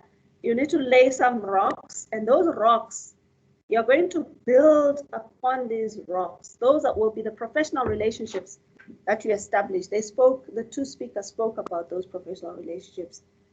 There's ethical conduct, which is critical. Your attitude and your reputation. I'll talk about personal branding shortly. What's interesting about your generation is that you find yourself caught in the middle, where you have management, and then you have some older people working underground that are old enough to be your father, your grandfather. When you come in with a listening ear and a spirit of humility, you are sandwiched in between to say, I'm here to learn, but I'm also bringing in my skills that I might have learned at uni. But more importantly, ask questions, ask, and don't stop asking questions, because that's going to show that you are willing, to learn. So when you've got a degree and you are looking to be employable, it is the employability being a service provider that's going to anchor the stability, as opposed to being, I'm just looking for a job, whatever job it is, wherever it is. Because when we look at your industry, in terms of the mining industries and other industries, a lot of other industries as well, there's a lot of retrenchments that are going on, that should tell you that there's a lot of pressure, financial pressure on a lot of mines at the moment, which means when you are picked and you have that job, even if you still aspire to be an employer in the future, for now, when you come in and you're still employed, it's in your hands to actually keep that job and then shine. So I am really excited for you, because I know that you will I will see you in the industry and you will shine. We have a program that we've created called Leadership Talent Access, where we want to focus on introduction of young people to the leaders that we work with, in terms of just navigating that terrain of being caught in the middle of satisfying the designs and the dreams of my community and my family, and the pressure on me and my peers, and then where I want to go, who do I communicate with, who are my friends, who do I choose to be around me, that's going to anchor me. I heard earlier the two ladies spoke about unity. As women, I cannot emphasize the power of us being united. But what I want to plead is with the young guys that are in here, with the young men, that the gender-based violence issue is real, and it's what keeps us awake at night. And we are looking to the young men to support us and to support the young women in the workplace, to speak up for us and not to compete with us.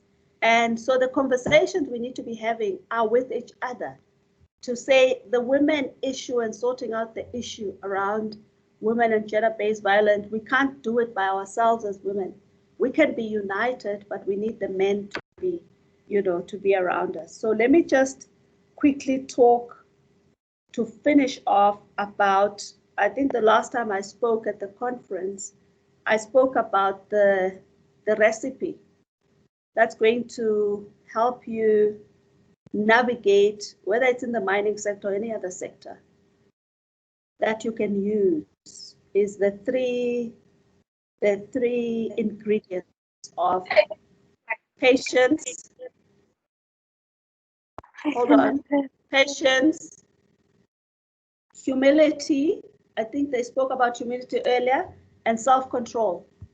The most important thing is, what do you do when you are by yourself? So what are the routines? What are your daily routines? What do you do when you're by yourself? That's a discipline. The discipline to do what you need to do. So Serena Williams, by the time she gets onto the court, the work that she does before, when no one is watching, is why she's a star. And then when we look at your brand as a personal brand, what is the equity of your brand? Are you a Rolls Royce, or are you a Uno? I don't even know if Uno's, or are you somewhere in between? You're still aspiring, but you have to ask yourself this question. If you were at a supermarket, would you buy yourself? And if you bought yourself, what would you pay for yourself? That would be your perception. But what do others perceive you as? What are other people prepared to pay? So getting ongoing feedback, even if it's difficult, please make that a habit. And then humility, I think that's covered. Without humility, you will not be able to have patience. Please be patient. Everything takes time. If I were to tell you what I thought I would be at this age, you would laugh, actually. When we came in, we were the first black this, first black that at the table. And I won't even go into the hardships that we went through then to sit here today. But without patience, without that humility, patience, and self-control, the self-discipline is getting up and doing what you need to do even when you don't feel like it, which means sometimes you're going to need to get up early. I know in the mines they get up really early, but that self-development that the first speaker spoke about, that's ongoing. That's why you see these books in front of you. I have a huge library of books, but I will talk about these very quickly. And then I will talk about, lastly, networking. A lot of people misunderstand what networking is. They think it's going to functions and taking people's business cards and saying I was at this function. And the most important, if you remember anything about today, remember this: the most important thing with networking is to give. When you engage with anybody, you need to listen to what they need. That is the trick that I learned about networking. You always, when you have an open hand, so when I meet Nyange, I'm going to be listening to what are her needs. And I will make sure I fulfill that need, because that's how they will remember me. Because one of the things I've noticed in the interactions I have on social media, whether it's LinkedIn or Facebook, a lot of young people are bold. You guys are bolder than us, but a lot of young people want to take. If you want to succeed with networking, you need to have an open hand, and you need to find out what problem can I solve for so and so, because it will come back. And when it comes back, it's going to come back even bigger than what you've given. So that recipe of patience, humility, self-control, and then being clear about your brand and your brand packaging and your brand positioning is really the key to how you succeed in any place or in any workplace. If you think Serena Williams, think of yourself like this. If Serena Williams, I love tennis, so I'll talk about Serena Williams. Why would Serena Williams need a coach? We spoke earlier about mentors. This is the recipe, the last recipe that you need. In any workplace, remember this, as you move up the ladder, you need to have three things. You need to have a mentor. A mentor is a person who's, do as I do, this is how I did it, like a teacher. You need to have a coach. A coach, there's a difference between a mentor and a coach. A coach will hold a mirror up to you. So that's the work that I do. A coach will have the very difficult conversations with you, because a coach's role is to help you get out of your own way. A coach is going to push you to realize your greatness. And then lastly, you need to identify a sponsor who has a seat at the table that you don't have a seat at, that is going to talk on your behalf. So if you remember anything about today, remember these three things. You need to see yourself as a service provider and not just an employee. You need to believe that you are worth it and you have a lot to offer, but you need to also have the humility to know. You need to listen, you need to learn. You need to have a thick skin in the mining sector, which is very male dominated, which means you need to have, let's call it a fellowship group, people that can support you when you're really feeling down. Humility is going to help you listen even when you don't feel like it. And then self-control, we can call it discipline as well, is going to help you not do what we do when we drink too much and then have a hangover and then swear not to do it again. You're going to do the stuff that you need to do to get ahead. The things that you do when everybody's sleeping, the things that you do, you know when you study for an exam, how hard it is. It shows up in the marks, just like your life. So look at your daily routine. What do you do? Social media. What is your positioning on social media? What do you post? Do you support others? Are you generous? When you are looking for work, any crazy stuff that's on social media, it stays forever. Please be careful what you post on social media, because it's an extension of your brand. It's an extension of how you're positioned and how you're packaged. So please guard your social media. So your self-discipline is going to help you with that. That even when you really feel like posting those pics that I will not talk about, restrain yourself. Because when you are now wanting to be some general manager of a mine, and you come through our doors, or you're ready to be a CEO, we will research and we will find that stuff just to share with you. Please clean up your social media accounts and watch what you post, because it's an extension of your brand. I'm going to finish off by, I spoke about where we come from, and we carry a lot of baggage. Start by forgiving yourself, and then make a list of people that you need to forgive so that you can cleanse yourself of all of that baggage so that you're ready for the world of work. And then once you've done that, please make a list. Make a list of at least 10.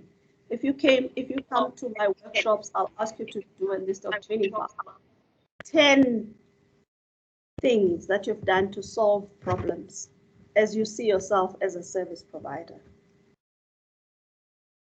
And then read and read and read and read. Please don't stop reading. Please don't stop reading. I have 3 books. I chose these 3 books because these are the books that I start with when I start my coaching with my executives.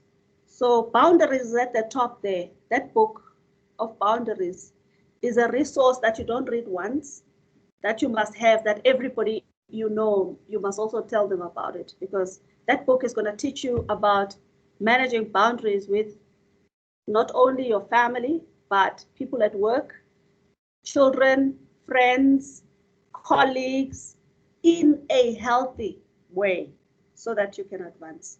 Remember, boundaries are healthy, not walls. You don't want to build walls. You actually want to build boundaries. This is a book I wish I was given when I was at high school, because I would have made it so much quicker. And then when I talk about daily routine, you see that 5 a.m. Club, Robin Sharma is one of my favorite authors. I've read everything that he's written. This book is going to help you set up your routine if you follow it and you use it as a resource as well. And then next to it is a book called Consciousness, the New Currency. Now, this book will help you deal with your fear. It's the most powerful book that will help you deal with your fear. And if you have a pen, also write, there's a book called The Power of Now. That's going to help you if you want to, because humility is very difficult. It's going to help you deal with ego. For starters, over the next 6 months, if you just read these 4 books, you will be on your way to actually laying a foundation of how you navigate the workplace, whether it's in the mining sector or anywhere else. And I think I'm going to wrap up. Unless there are questions, I just want you to remember, those that succeed operate, to remember this, those that succeed operate on a higher frequency. A higher frequency, you'll find us in Galatians 5:22, the fruit of the Spirit. In there, you will see that that's where I get patience, humility, and self-control. Without patience, humility, and self-control, you cannot have all the other fruit of love, of peace, of forgiveness, of kindness, gentleness. Without those 3, you will go back to your lower frequency of shame, rejection, fear, anger, envy, superiority, inferiority complex. But I trust that you are beginning an amazing journey. I know that the class of 22 is a pretty special class, whether it's Matrix or it's you guys. It's a new world of work. It's a very different time for everybody. So I wish you all of the best. And I remain available through our NPO, Accelerate Leadership Talent, to continue to work with you in terms of detailed workshops. It's very easy to come and inspire and to talk to you, but when you're like, okay, so now I'm in the thing, how do I do it? It's difficult, I know, and that's why I can talk about it, because I've been there and it was difficult.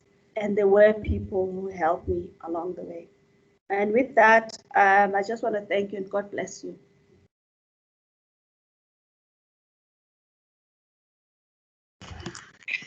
Thank you so much, Mom Lorraine. So guys, we're just going to take any questions. We're opening the platform now for questions. I'm just going to accept 2 questions, unfortunately, because of the time. So if you guys have any questions you'd like to pose to Ms. Lorraine, please do so now.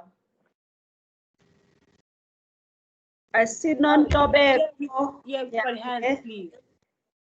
I saw Nyange or non-Tobacco.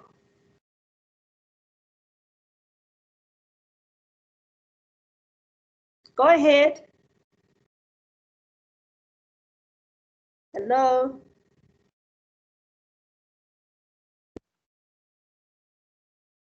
I can't Good hear evening, you. ma'am. It's Nombuso. I don't know if you're referring to Nombuso because I've got my hand up. Hi, Nombuso. How are you, Mama? I'm well. How are you? I'm great, thank you. It's Nombuso from Sisonke Health Medical Scheme. It's a mining community medical aid for Sibanye, Stillwater, and Goldfield. I'm blown away, Mama. I am so humbled to be part of the participants, to listen to you.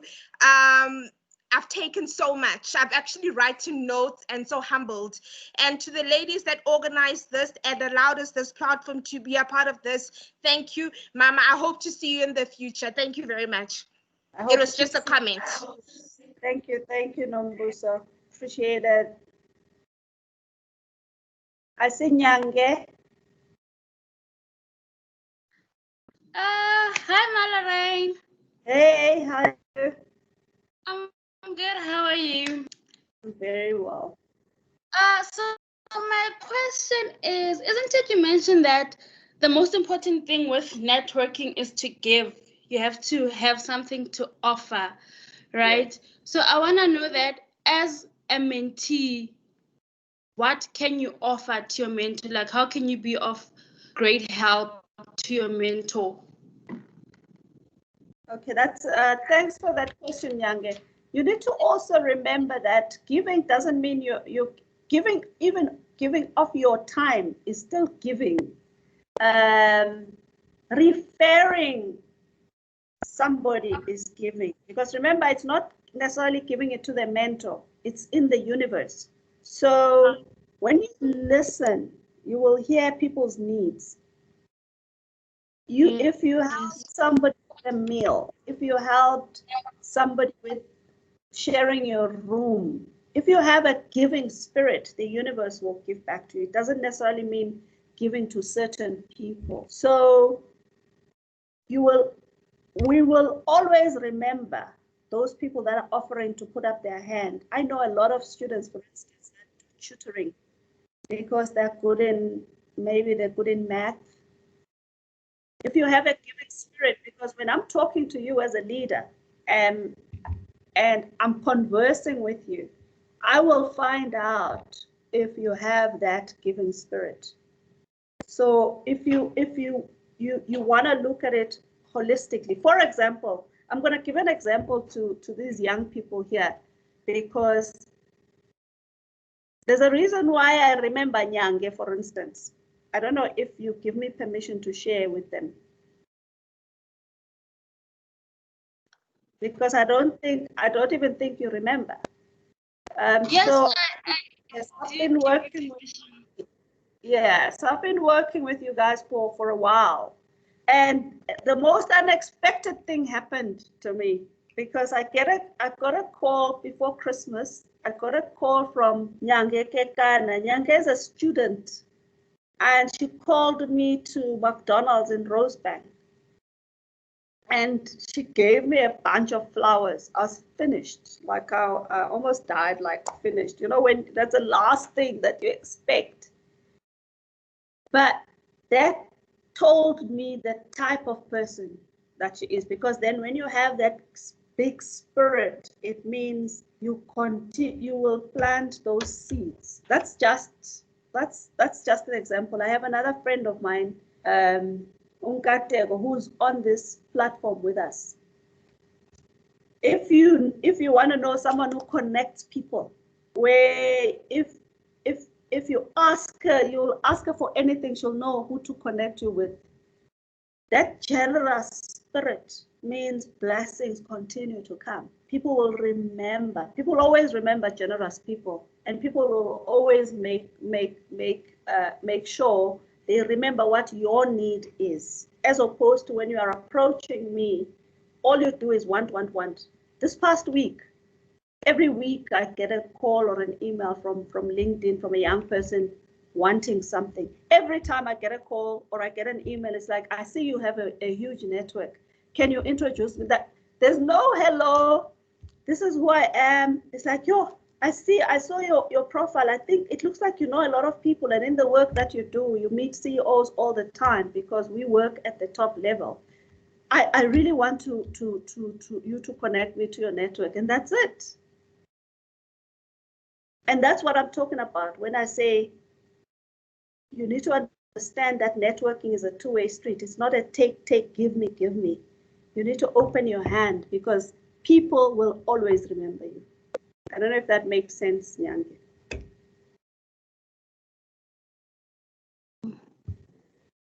Yes, it does make sense. It's clear. Thank you. Who else's hand is up? I see there's two other hands, but I don't see their names. Go ahead. Okay. Lorraine, I think it's Nkateko. Nkateko is the only person who has not asked you yet. And Nyange Kekane, do you mind just putting your hand down? Hi, Lorraine. Hey. Thank you very much for this talk. You know, I always get inspired, even though you and I spend a lot of time together. My question, and what I'd like to highlight, I'd like you to highlight also the platform, is regarding one of our greatest passions, which is personal branding. Just want you to walk the ladies and us through how do you show up and the value of first impressions, specifically in the mining sector, given that it's such a male-dominated space. I know that the other two ladies, Uleboheng as well as Mokhali Hadi, did touch on that, but I want us to just stress the importance of the fact that you can only make your first impression once. And how important is it for us as women to make sure that that happens?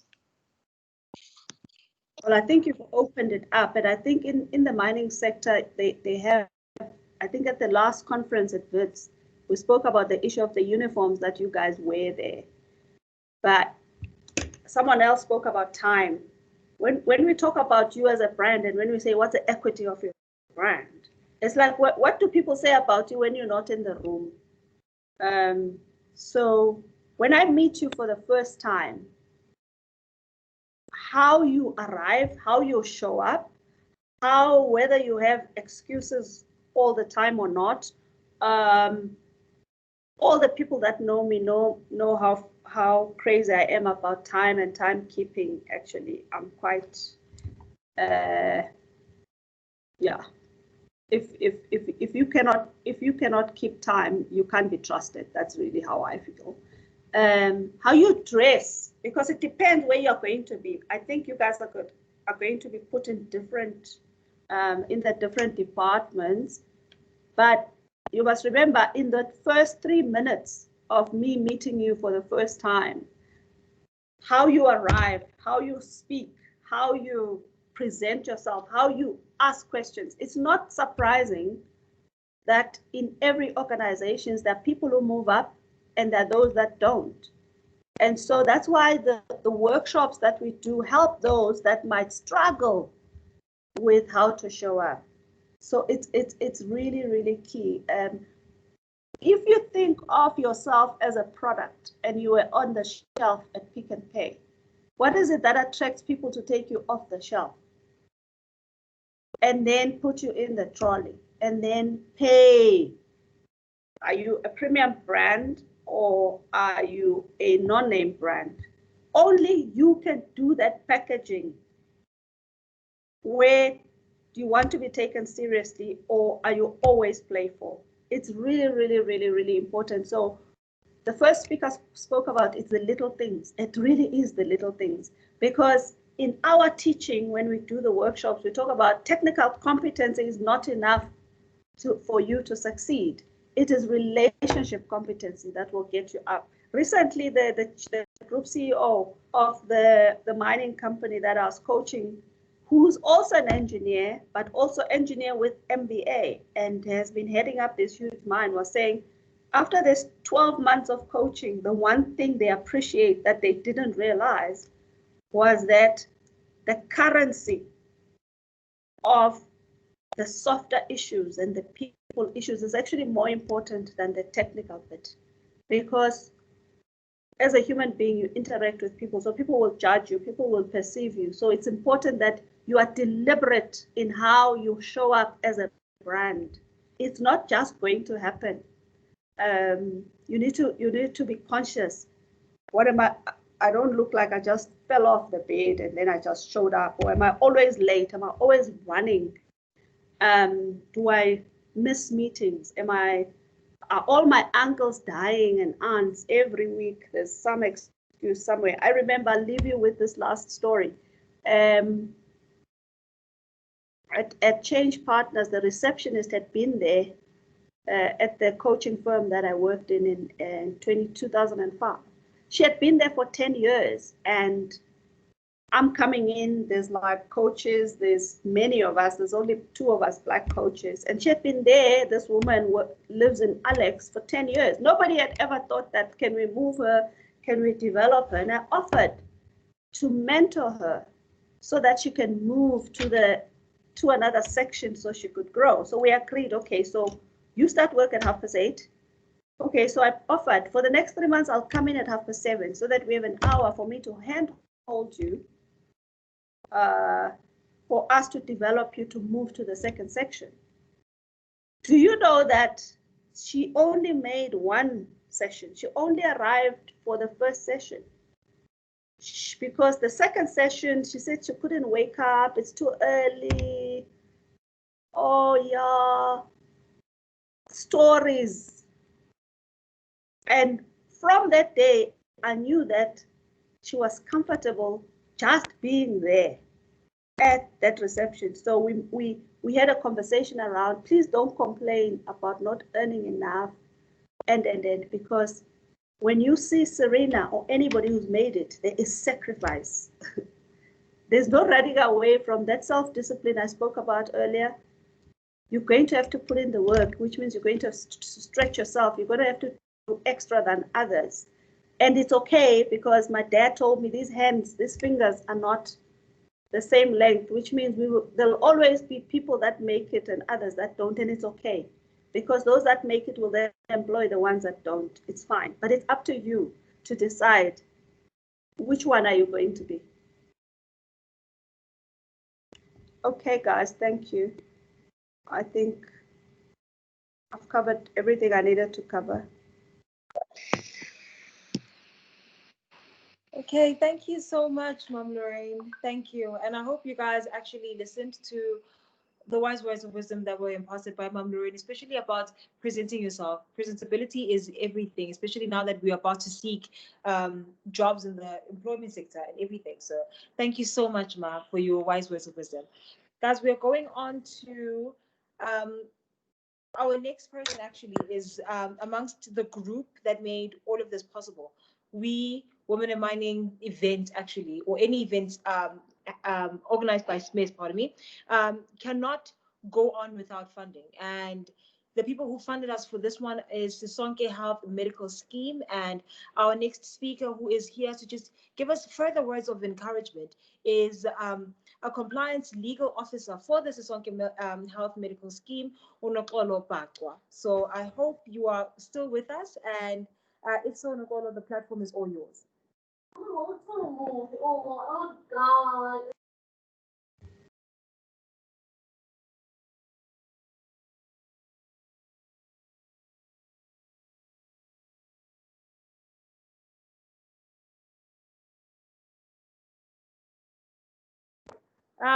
Nokolo, are you here with us? Yes. Oh, okay. Your mic is still muted. Just unmute your mic. Awesome. Thank you. Thank you.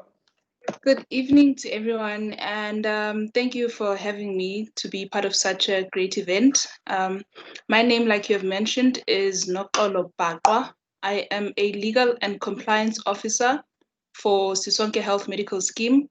I'm also a Wits graduate. I obtained my LLB from Wits, and credit must be given to Ms. Nombuso Shabalala. She's our stakeholder relations officer. She's basically the one who made this event possible together with the students in Mining Engineering Society. She has briefly given an explanation of what does Sisonke do. So Sisonke Health Medical Scheme is a closed scheme for Sibanye-Stillwater and Goldfields. And we basically offer or we provide services, medical scheme services for those two mining groups. So that's just the only groups that we provide services for. I'd like to really thank the speakers that came before me. Very inspirational. I've learned quite a lot, and it's been a great experience being here today. So as I was saying, that Sisonke is a medical scheme that is basically for the mining industry, the two mining groups that I've mentioned. As a scheme, we have intentionally moved towards employing women and appointing women into managerial decision-making positions in an effort to close the gender gaps that exist in the corporate working spaces. And like the first speaker, Usandra, has mentioned, that when going into a working environment, it's very important that you listen and you learn. And this is very important because what you do in practice is different from what you do at work, at school. So this applies to all industries, if I may mention, because even in the legal industry, what we do at law school is very different from what we are expected to do either at court or when we are practicing in the corporate spaces. So we really need to learn a lot and listen a lot when we enter into working spaces. Now, professionalism is expected from everyone. That's a given, and this should be coupled with respect.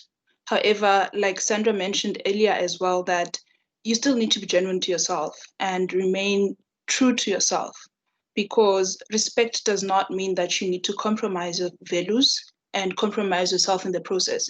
Hence, it is very important for you to set boundaries. With that said, I'm not going to be long, so it's going to be a very short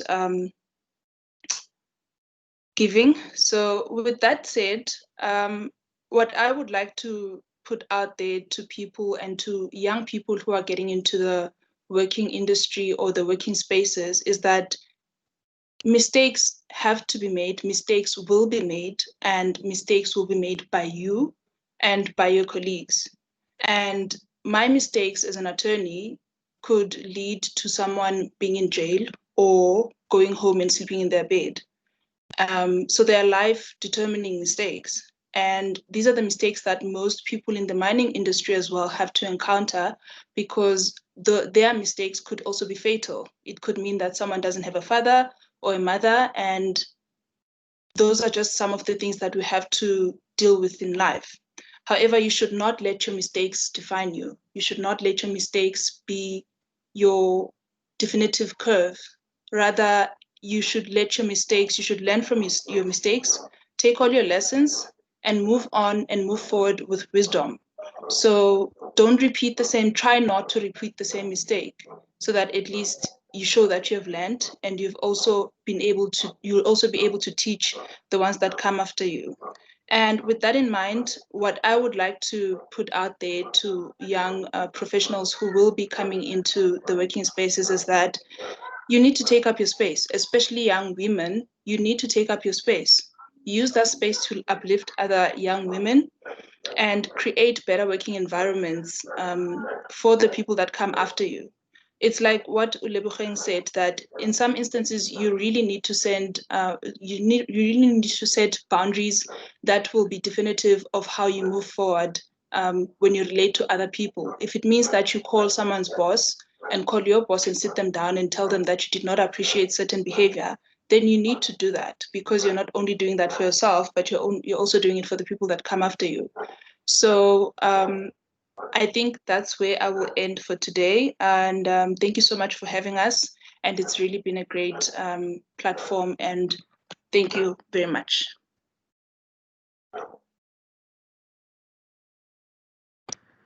Thank you so very, very much. And thank you once again for the company for sponsoring us, Sisonke Health Medical Scheme, like all the wise words of wisdom. And again, guys, I want to emphasize the fact that this mining, Women in Mining event did not just happen just today.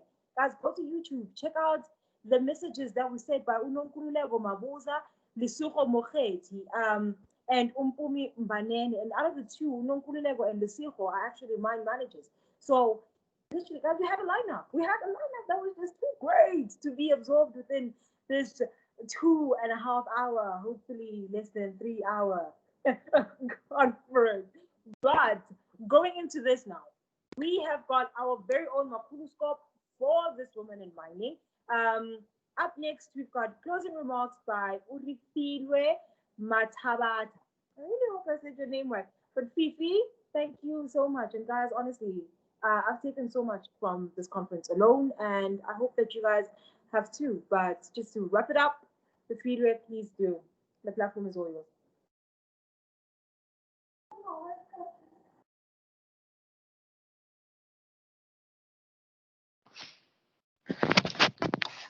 Thank you so much, Pindile, for the opportunity. Good evening, ladies and gentlemen. I hope you're still doing great. I am Matabata Rifilwe, and of course, Women in Mining representative, as mentioned. And without further ado, I'd like to take this opportunity to thank each and every one of you for making this event a success. It is indeed a successful event because of you guys. So for that, we do honor your presence and hope everybody enjoyed. And to our honorable guests, thank you so much for availing yourself and making time through your busy schedules. And of course, we've learned a lot from you. And if we wronged you anyhow, we apologize for the inconveniences. But other than that, it was truly a blessing to have each and every one of you with us today. So thank you. And I'd also like to take this opportunity to thank Sisonke Health Medical Scheme in partnership with Sibanye-Stillwater for sponsoring our event. I thank you so much for believing in us and making this event a success. And your support is highly appreciated. And of course, we aim at organizing more events of this kind in future, and we are hopeful that our association will get stronger with time. And we'll certainly be happy to have your support again in our future endeavors. So thank you once again. And it's unfortunate that we couldn't meet in person because SMERS committee never let our guests go home empty-handed. You know, we're gonna prepare you a small and something as a sign of appreciation. But hey, Corona happened and we had to stay at our homes. But we promise to make it up to you as soon as we go back to our normal lives, because there's still hope that one day, just don't know when, that everything will go back to normal. But thank you so much for joining us. And I also like to take, and before,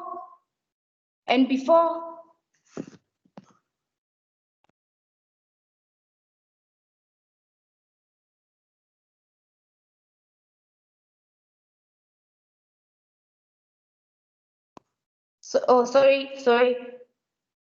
Okay, can you guys hear me? Yes, we can hear you. Okay, so sorry for that, it was a network. And before stepping down, I'd like to leave you with a message that really touched me today. And it says that, remember that you only live once. And once you're dead, there is no coming back. And therefore, make use of each and every single opportunity that comes your way wisely. Because tomorrow is not promised to anyone. Yes, you might not see tomorrow. And also don't ever compare yourself with other people, but rather embrace your imperfections, because your imperfections, that's what defines you as a human being. And always let your happiness come first, because a happy mind performs miracles. So in a nutshell, embrace your imperfections, because honestly speaking, nobody's perfect. And if you have an idea of what to do with your life, just go for it without seeking for people's opinions, because other people are negative and therefore will discourage you from reaching your goal. And lastly, since it's Women's Month and our event aims at empowering women, so to all the women out there, let's normalize complimenting ourselves. Yes, normalize telling yourself that you're beautiful, because the more you do that, is the more you boost your confidence. Because I realized that we spend most of our time complaining about things we cannot change. We complain more about how we look. And the truth is, We cannot change how we look. Madam, you cannot change your face. You cannot change the fact that you don't have curves. You cannot change that. And that's another thing that's killing our confidence as women. So ladies, let's love and accept ourselves the way we are. Let's embrace our imperfections. And once we do that, our lives will start to change. Ladies and gentlemen, I'm not a motivational speaker or something, and I'm also not perfect, but I just felt like sharing my thoughts with you. And thank you so much for joining us. It was really a privilege to have you around. And with all that's been said, I'll hand over to Gwena Munene, the chairperson of SMES, for filling in the missing gaps. So Gwena, over to you, and thank you. Naturally, that does change. Good evening, ladies and gentlemen. I hope everyone is good.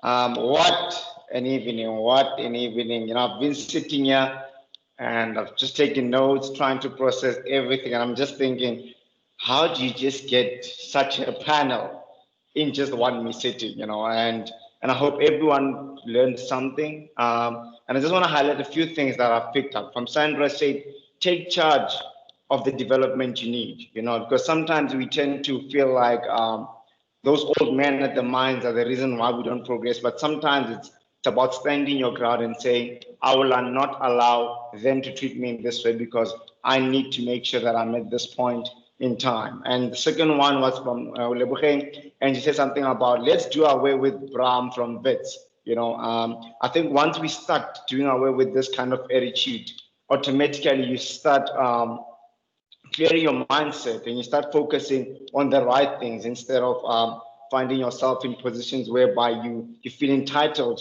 to things. And Marlorraine ended with saying, get three things: get a mentor, get a coach, get a sponsor. Because sometimes you've got so much content, but there's no one representing at the table. And as much as you can try to be big, or rather have the technical knowledge, have all these things, if your name is not brought up on the right sittings, then it becomes a stumbling block for you. But I just want to say to everyone that's here today, thank you so much. On behalf of SMES, we just want to say to the Sisonke Health Medical Scheme, thank you so much for taking your time and also allowing us to use some of your finances to ensure that this event is a success. To Marlorraine, thank you so much. The partnership, and I was speaking to Marlorraine earlier on in the week, we still have a lot of things that we still want to do together for the students, and it's really amazing. Stay tuned, everyone, because there's some great things coming through. Sandra, thank you so much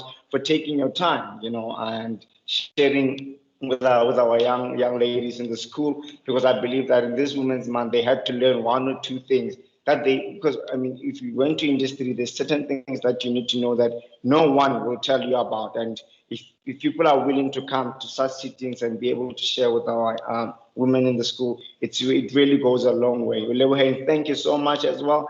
One thing that stood out the most is the energy, you know. When you just came up, I was just like, whoo, there goes the light. Yeah, but thank you so much to everyone. I've got great news coming up. Minus news is coming out in 2 weeks. But don't worry, there's nothing bad in it. But otherwise, thank you so much. Have a wonderful evening. Enjoy your weekend. Take care. Back to you, Pindile.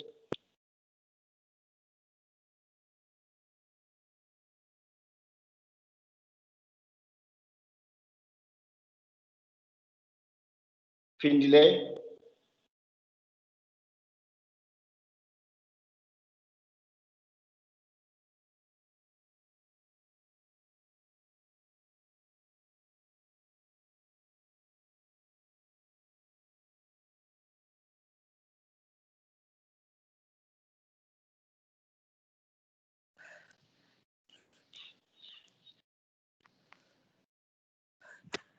Guys, are you hearing me? I'm so sorry, guys. Connection has been brutal.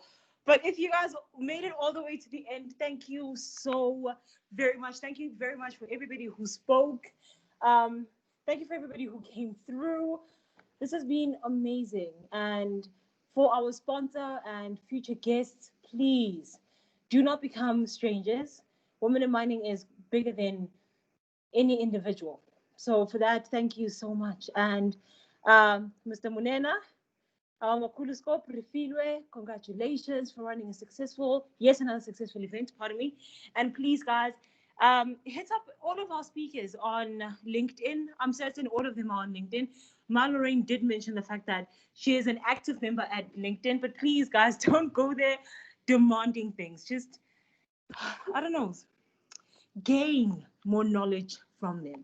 And without further ado, thank you so much. And our SMES Women in Mining Virtual Events 2020 is now concluded, as you were. Thank you, guys. And for all the third years writing Mine Health and Safety, next week, good luck. Or the fourth years writing, I know you guys are writing something, I just forgot the name of it, on Thursday. Good luck for you guys as well. And that is it. Thank you.